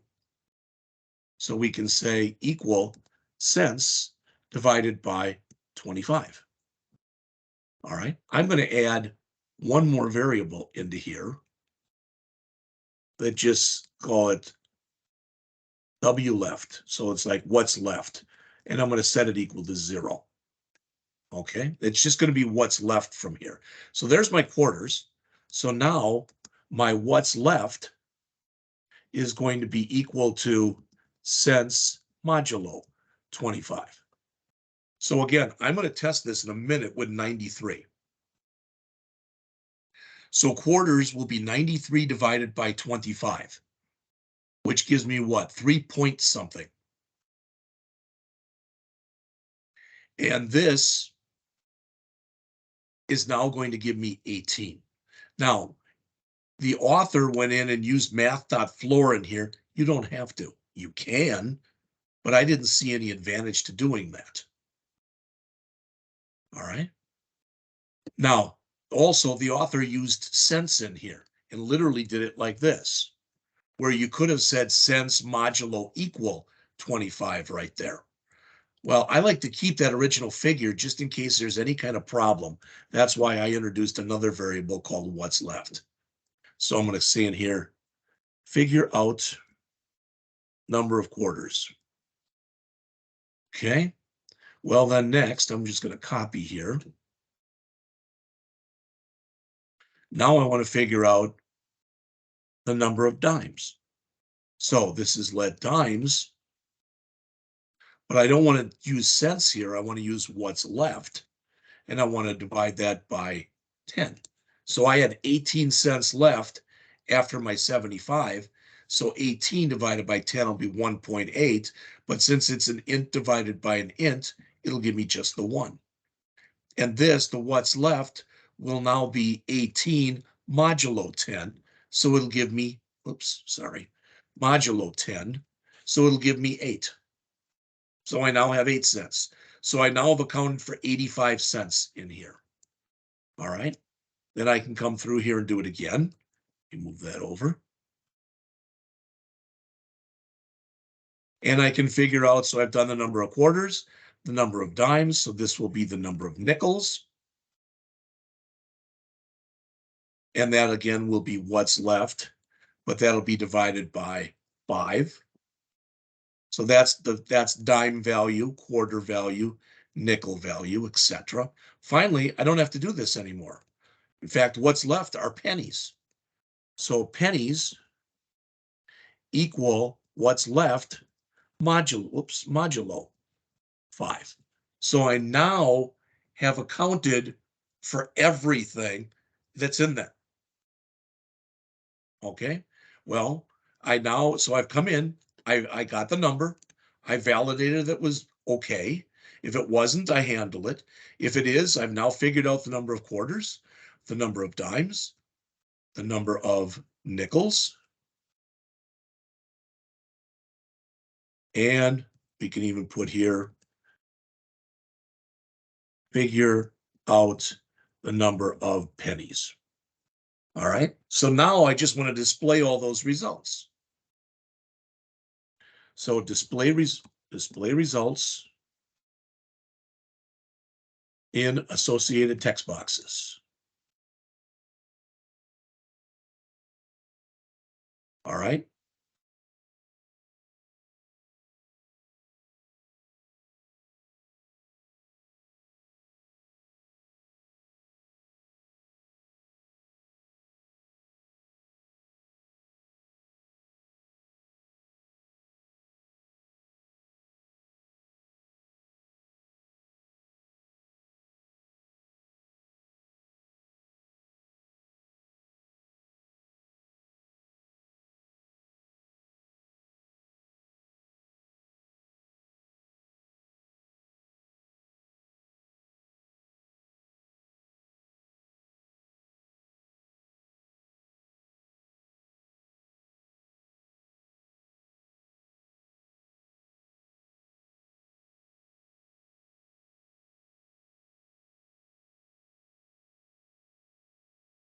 Also, not that we have to do this, but like we did at the beginning, let's put the cents back here.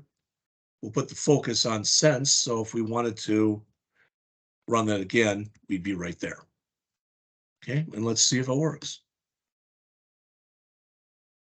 Now I like using 93 as a base because that's going to give me 3 here, and then 1 here, 1 here, and 1 here. Or I think it's 3113 is the way it is. Well, notice, yeah, gave you my error message. Good. All right, so 93. All right, I'm getting nothing. Well, something screwed up. That's okay. So let's go back here, view page source, not view page source, Jeffrey. Go back to here, click there, and nothing happened. So let's right mouse click and choose inspect. Now we will go to console, and it's showing me 2 errors. Pennies is not defined. Okay.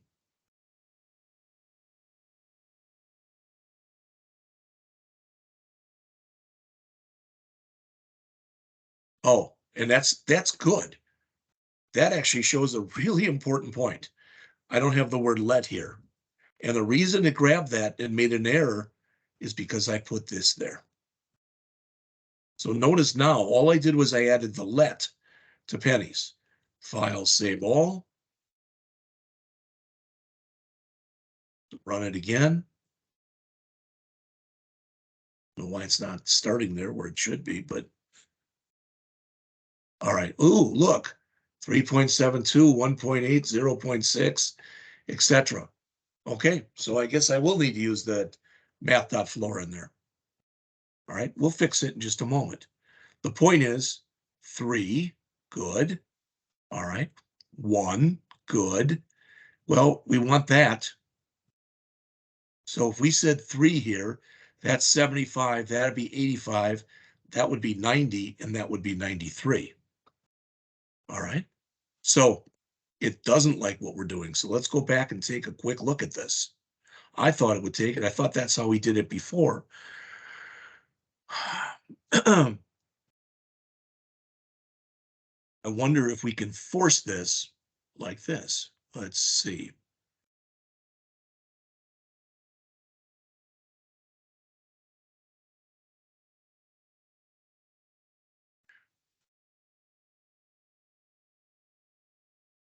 I'm going to come in here and try this. I'm going to come in here and say math.floor, oops, of quarters. I'm going to do this for each one of these. So I'll need another paren here. And here. And here. All right, so let's try that, see if I made it better, worse, or neither.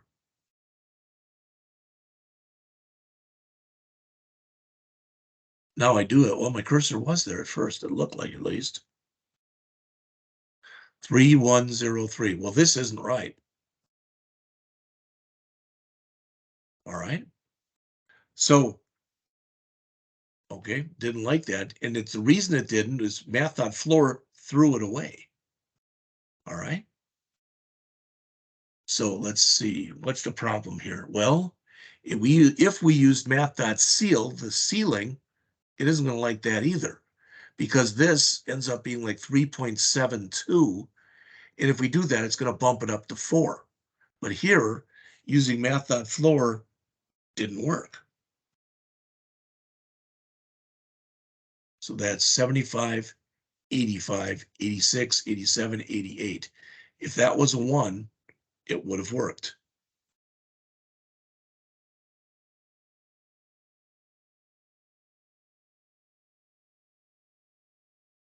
We should go back and look at the authors on this. All right, let's see. In fact, let me close a few of these things. Just leave that one up. Good. I mean, we could change it to a round, but that's not going to be correct. All right, if we used here math.round, like I said, with quarters, that's going to bump that up to 4. So that won't be right.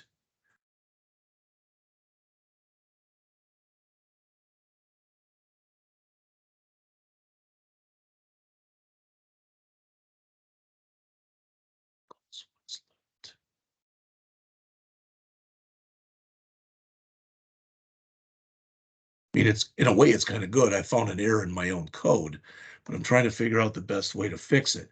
I'll tell you what, it is 10:10. Let's take 10 minutes and I'll look at it during the break, maybe even bring up the authors and see what the author did. All right, so let's come back at 10:20, please.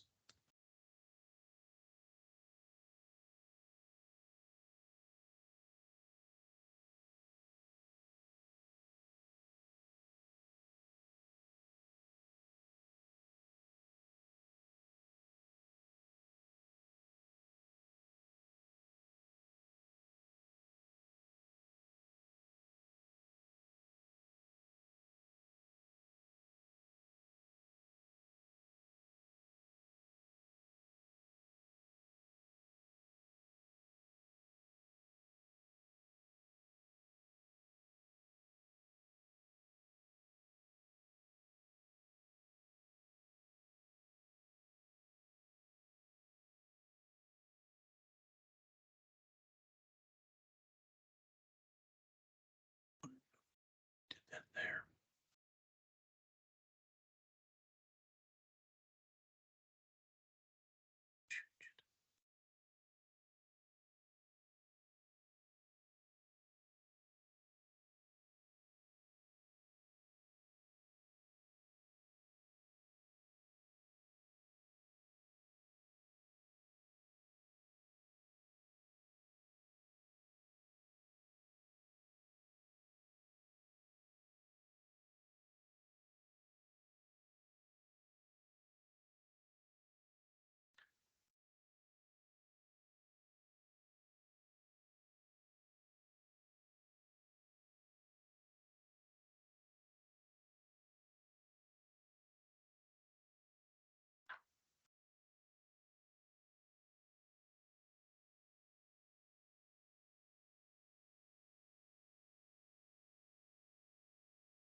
Yeah, fix that, but not this.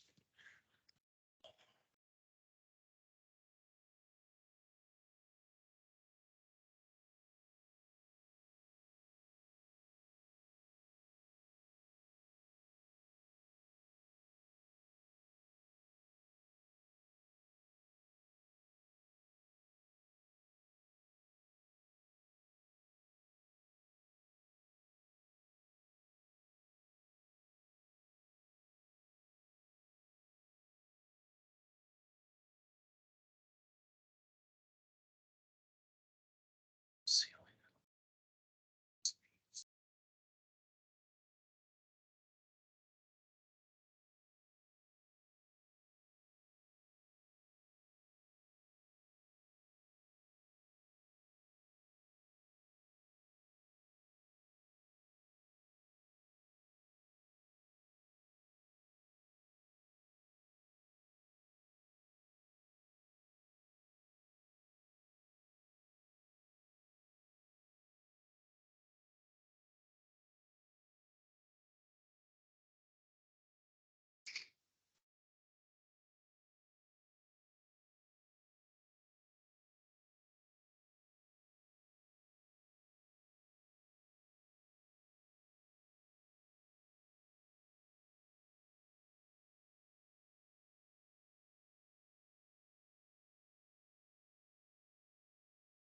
Huh.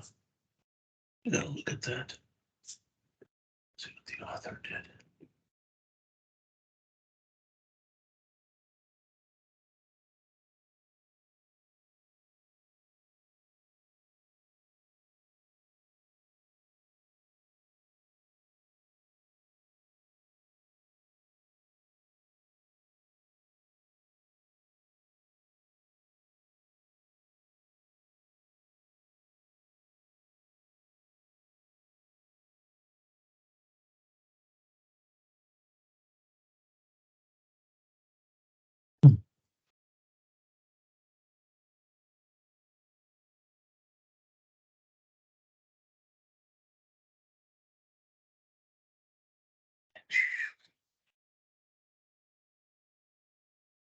Let's see. Let's-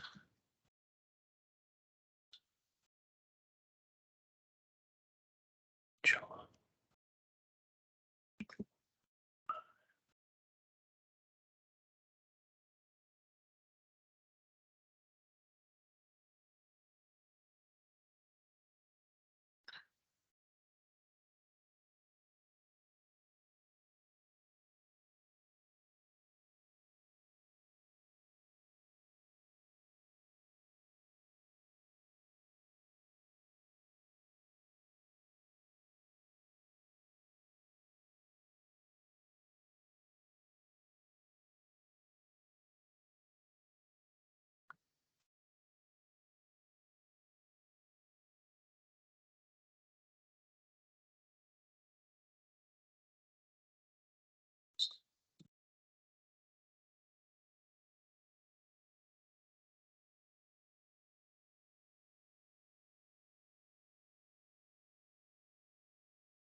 It's all right, but that's wrong.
Next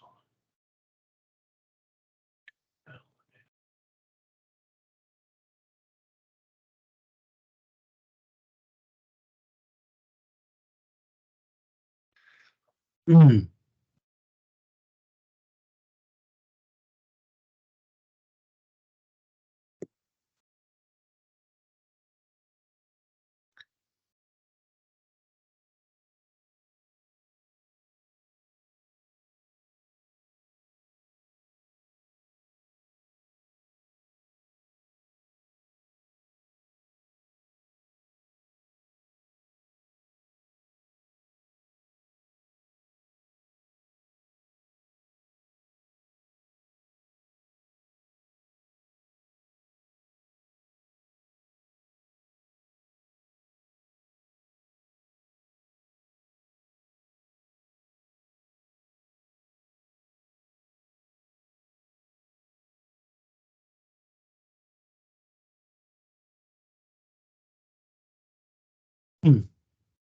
All right, it is after 10:20. Couldn't find the authors, but I went back and rewrote it a couple times during the break. And it appears it's working now. So let me show you how I've changed it. Still got my min sense and max sense. I don't need this what's left variable. I got rid of that. Sense is still this, so that hasn't changed. The validation has not changed. So everything through the first about 20 lines is the same. But I went back and did it like this. Rather than using another variable, I did just end up using that same variable, and I pulled the math.floor. It appeared as though where you did the math.floor mattered. All right. So I've got quarters is cents divided by 25. And then I did a math.floor on that. Then I said the cents, or what's left, is cents modulo 25. Then we did the same thing for dimes. Right? And then that brought us down to nickels. And the nickels was this with a math.floor. Pennies, cents modulo 5. And then for the display, it's just like this. Now, I'm sure there's plenty of other ways that you could write this. I couldn't find the authors, all right, that I had, all right, but this is the one that I've got. So that's the first one that I'd like you to do. Again, you're just rewriting that one to kind of get you in the moods, whatever you want to call it, for that, all right? And then the next one is with chapter 12.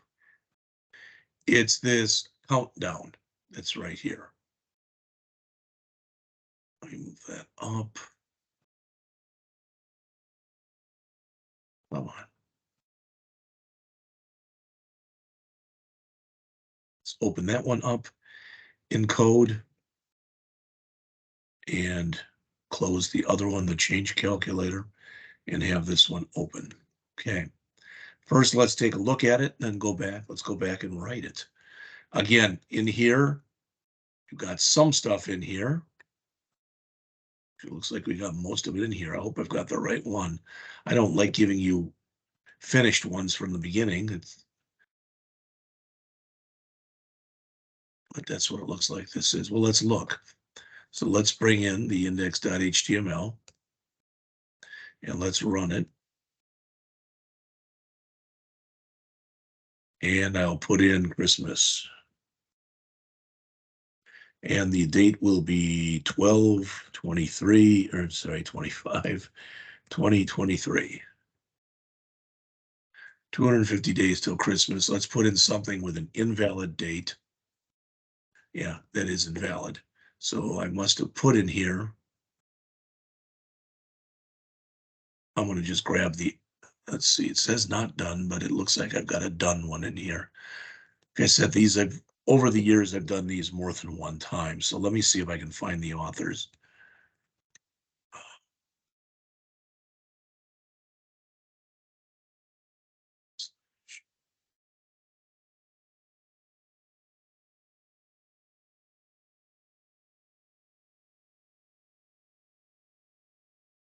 This is in short.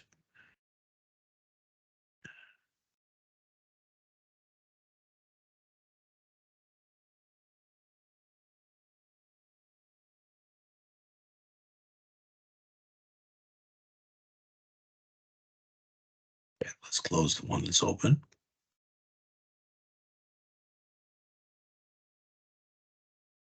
All right.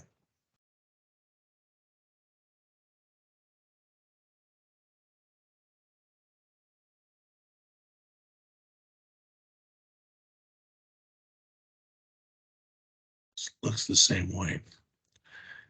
Well, I'll tell you what, let's take a look at the whole thing. And if nothing else, you'll have the code right away. But what do we want to do here? In this exercise, you'll improve the validation for the date entered by the user in the countdown application in chapter 12. When you're done, it should display specific error messages for dates for an invalid month or an invalid day. All right, well, there's an invalid format because there is no month 13.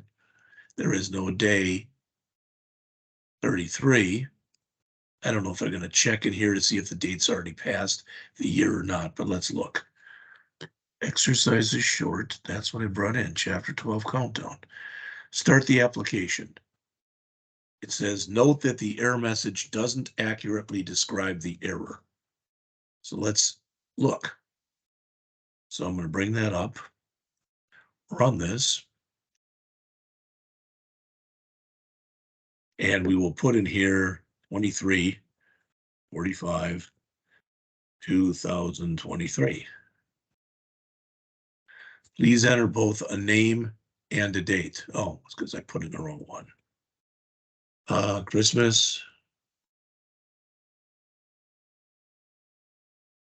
Okay. Please enter the date in a month. Well, that isn't the right. It is in that format. It's just invalid. All right, because that's an invalid month. That's an invalid day. All right, so maybe what they had in there was okay. So let's take a look. So looking at this, it's a very simple interface. All right, the event has just got an ID of event. The event date has got an ID of date. All right, and our button has got an ID of countdown.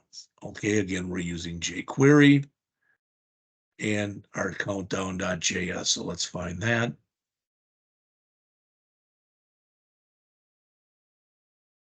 All right.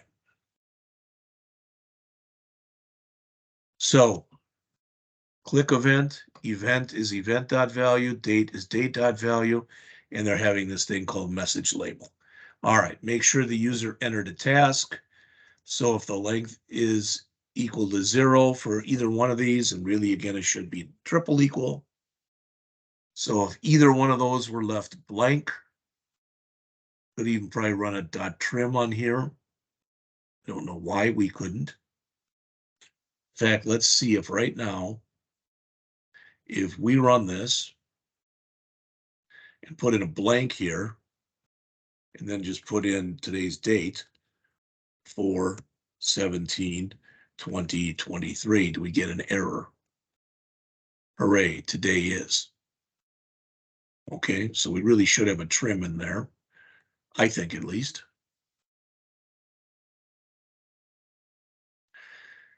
All right, it's getting a little hard to read here, so let's move that down. I like this better, much better like that. All right, that's just me. So let's look at it now. So if I do hit, if I hit the space bar a bunch of times and now put in today's date, all right, nothing's happening. Okay, well, we can handle that ourselves. So let's see. We're not getting this. So it doesn't like the way I'm doing the dot trim. See if I'm getting an error on that.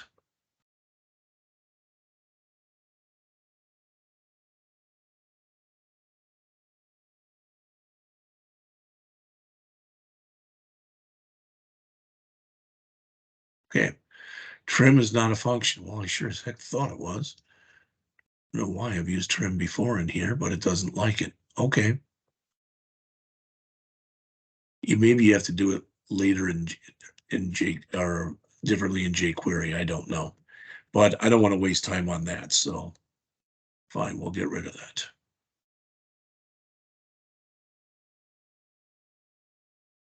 All right. So please enter both a name and a date, return. That should be okay. All right. Then we want to make sure the event has 2 slashes. Okay. So we're taking the event, the date, and we're splitting it up with the split. It now has 3 parts. It has a month, it has a day, and it has a year. So if we do this without one of these, it should give us that message. Let's see if indeed that's the case.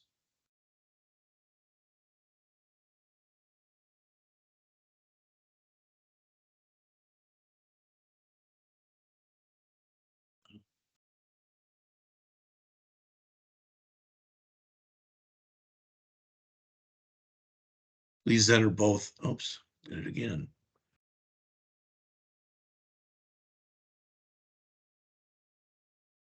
Please enter the date in a month, day, year format. That looks like it's okay. All right. We also want to make sure that the year has 4 digits.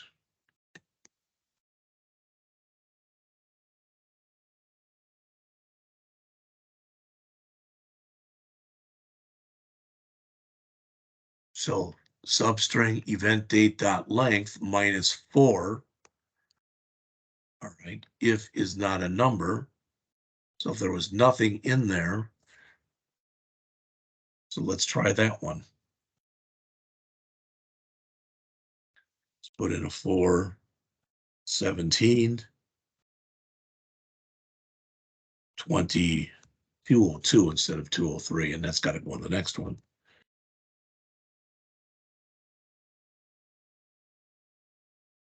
Please make sure the date is again in a month, day, year format. Well, we could change that if we wanted to. Okay. So in other words, with some of these mistakes that are in here, that one's fine.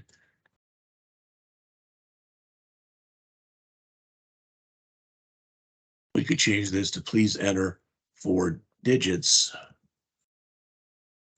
for the year as an example.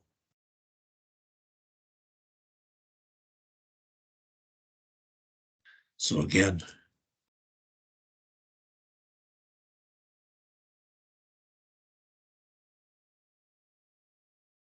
okay, so we've handled that one now. Please enter 4 digits for the year. So that's handled.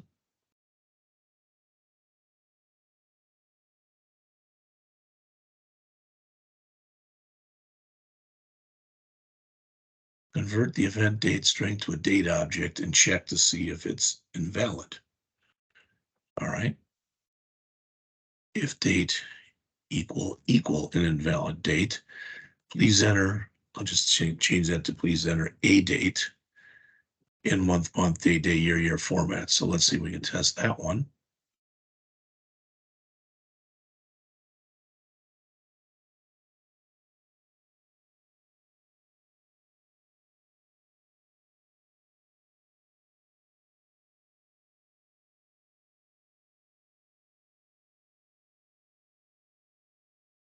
Something like that. Please enter the date on, it's not grabbing it there.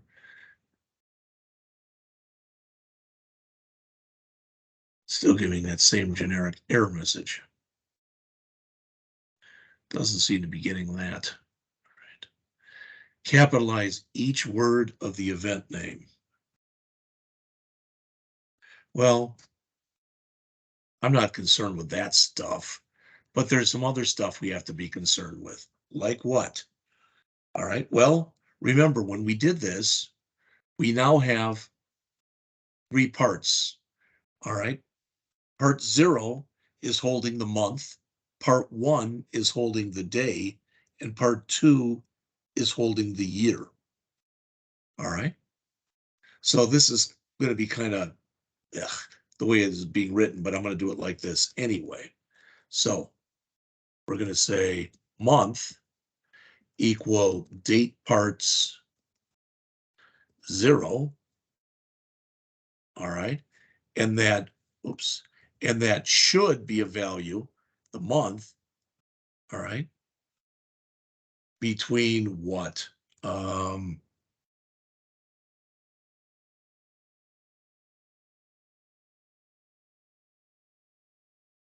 Should be between 1 and 12, I would think. All right. Const day, that's going to be equal to date parts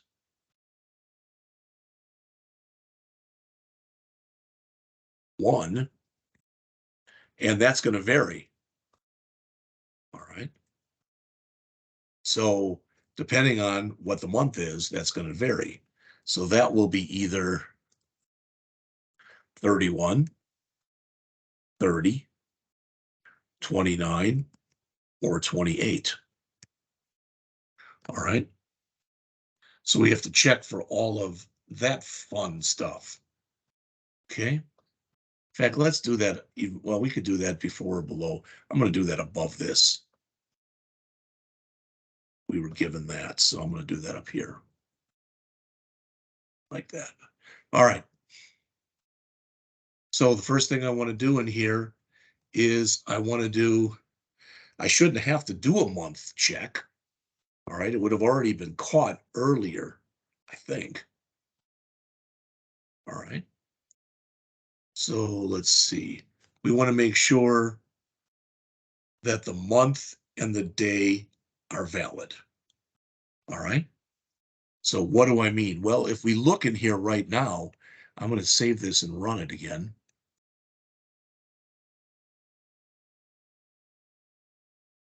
Well, I'm going to say Christmas. Back, let's just say 4th of July. All right. And I'm going to say that that actually falls at the end of this month. But there's 30 days in this month, and I'm going to try to put in 31, see if it takes it. And it does. So it's not saying that there's only 30 days in April. Okay, in fact, notice it already pushed it to May 1st. All right, but it didn't give us an error where it really should have. So let's go in there and check for that. All right. There's different ways that we can do this, but let's start with check for months with 31 days in them. All right, so if month equal 1 or month equal 3 or month equal 5 or so we've got those 7 would be next for July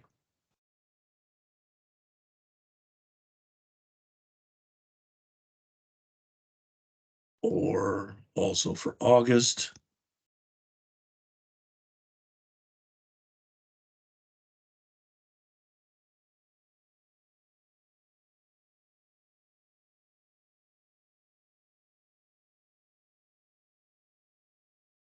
And it's a little ugly the way I've got it spaced, but it's fine. So if it's one of those, what do we know? Well, that the day has to be between 1 and 31. All right. So we could just say, I don't know, if day, let's double check in here, if day is less than 1 or day is greater than 31, well, we know it's bad then, right? So we'll put in an alert. In fact, it's that message label, I guess, that we're using. So message LBL dot text and days in month must be 1 to 31. Okay, that'll handle that. Let's just see if that works.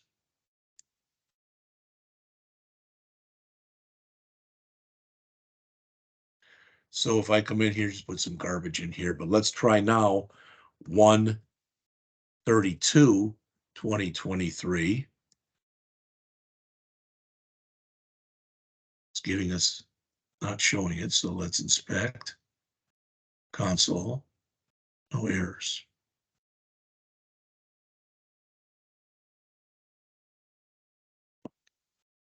One thing I should have done right there is after we set that up, I should have returned. Now let's see if this is going to get fixed and just let's keep going. I'm going to say here,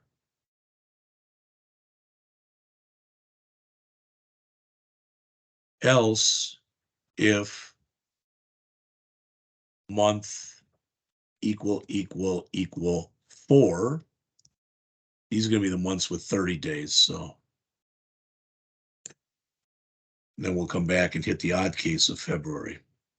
So this will be with 30 days in them. So if it equal 4 or month equal 6 or month equal 9 or I guess all that's left is 11, right?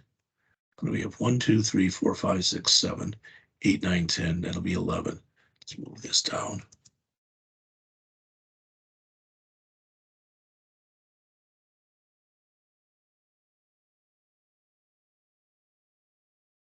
And that'll be 11.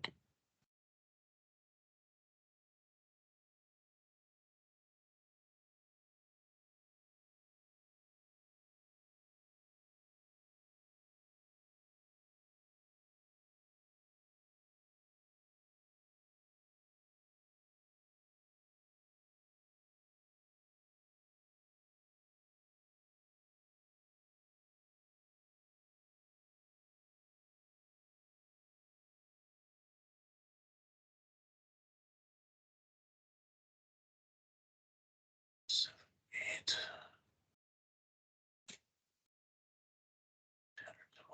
Looks right.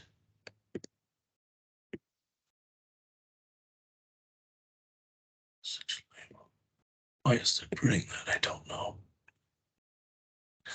All right, well, let's just keep going. Now, the only thing we've got left is for months to check is 2.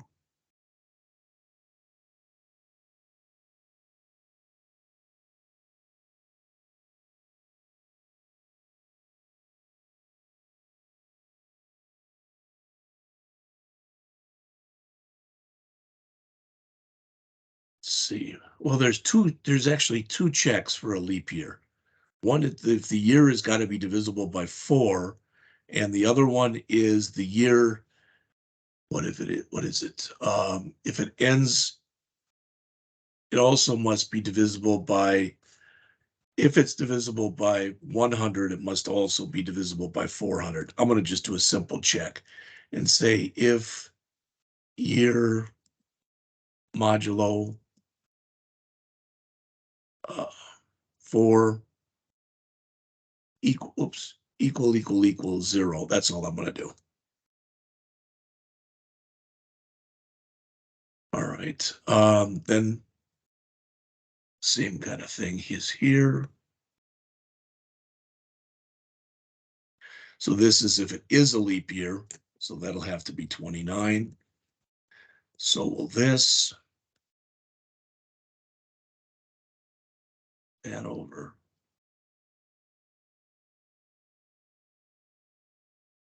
And if it's not, then it's not a leap year, so that'll still be an else. And again, let's grab this. And then this will be 28.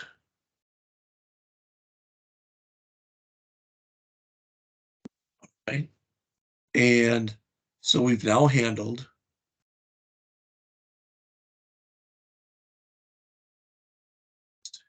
year equal date parts 2.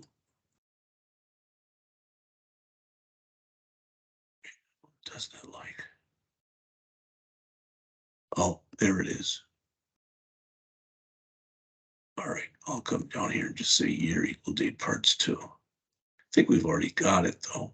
Split date parts.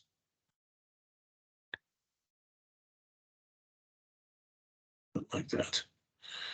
All right, 1, 2, 3, 4, 5, 6, 7, 8, 9, 10, 11, 12 months. Now, what if they put in something that wasn't between 1 and 12? I think we need one more else here at the end.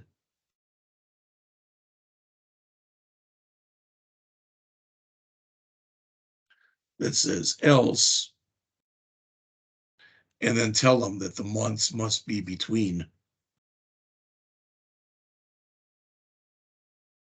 Message label is month must be between 1 and 12.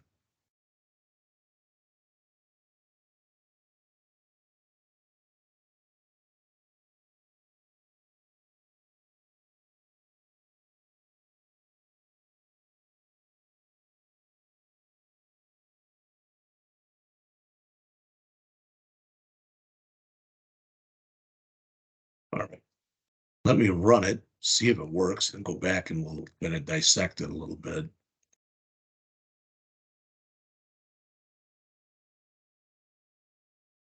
So I'm going to put in here this month for with a 31 and a 2023, not giving us any error.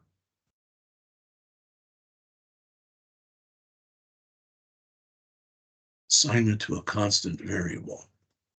Line 32, I probably should have made all those lets.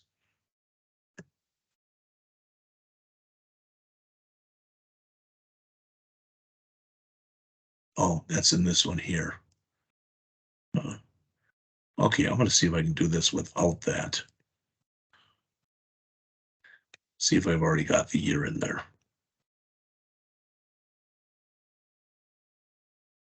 So again,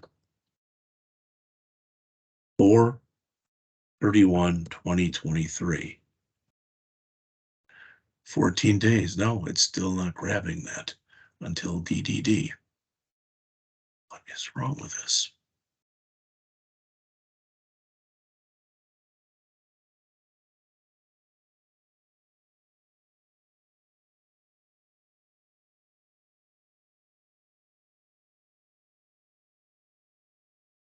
Okay, that name. That's working.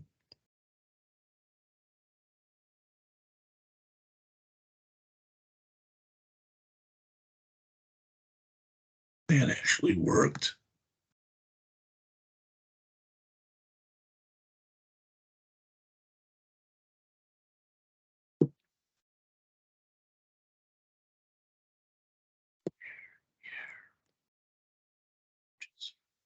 Did that one work? Did this work?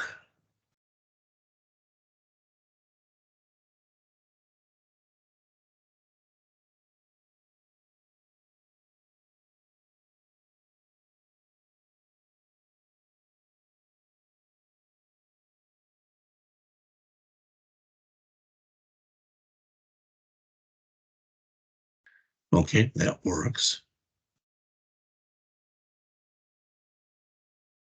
So it's something in here.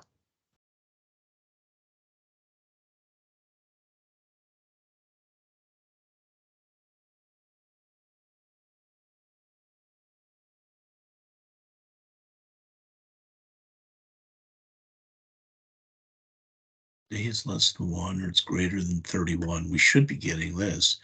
Days and month must be 1 to 31. So let's check that.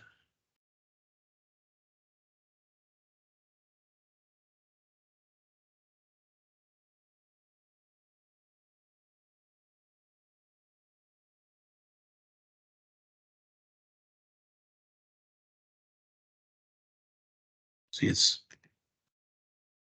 code does not, oops, that code does not appear to be running.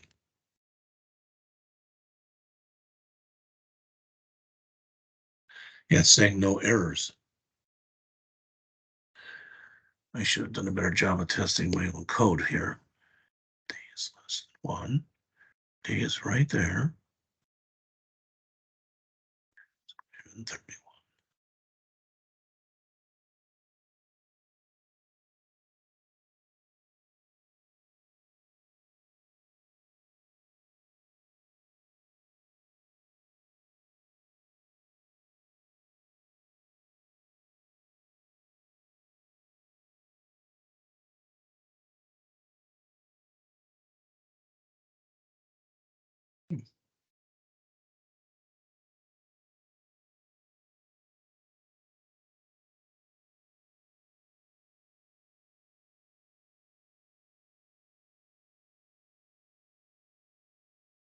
Calculated the days. I didn't think any of this had to change when I looked at it.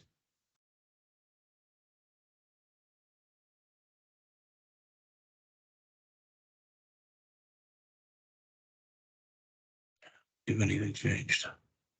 Well, I'll tell you what I'm going to do. I'm stopping right here because I don't want to go on while this is still not working. So I'm going to fix this, or attempt to, for tomorrow. And then what we'll do tomorrow after that, it's down a bit. There we go. Close a bunch of these.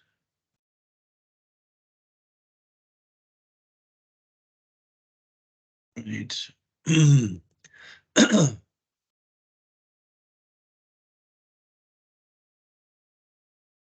All right, so tomorrow we will start by trying to fix this one and look at the other ones. Now, 15, this is my opinion for whatever it is or is not worth, that we'll go over tomorrow, is probably the most important chapter in the book, because you have to understand arrays, and especially things like sets and maps and a few other things I want to introduce to you tomorrow for the class that you will take in either this summer or fall to make sense to you. All right. I think what I'm going to do is I'm going to give you, after we get done with that, I will go over 16 tomorrow, but lightly. And what I mean by that is there's a lot in here. And what has happened over the years is JavaScript changed the way you can do object-oriented code. You can now do it the old-fashioned way, or the way that's more like most other languages. So what we will do tomorrow when we start is we're going to go back. I've got to get this fixed, but I said I wrote these, but I should have done a better job of checking them. All right. So we have done this one, develop the change calculator. Okay. And we will start by fixing that one tomorrow. All right. Then we will go into adding exception handling to that same one. These are both the countdown application. Then we will talk about the switch statement to validate a date. Then we will go in and do 15 and 16. All right. And then I'll come back and I'll write this one for 14 and these two for 14. That's what we'll do tomorrow. All right. And then Wednesday, we'll go over probably 17 and 18, but then I'll do a couple more problems. Hopefully it's making a little more sense. This just got me because I thought logically everything I put down made sense. It isn't working. I got to go back and look now as to why. Hopefully I'll be able to give you an answer tomorrow. All right. So sorry, we got one done and we'll keep going on tomorrow. I'll talk to you then. Have a good day. Thank you, you too.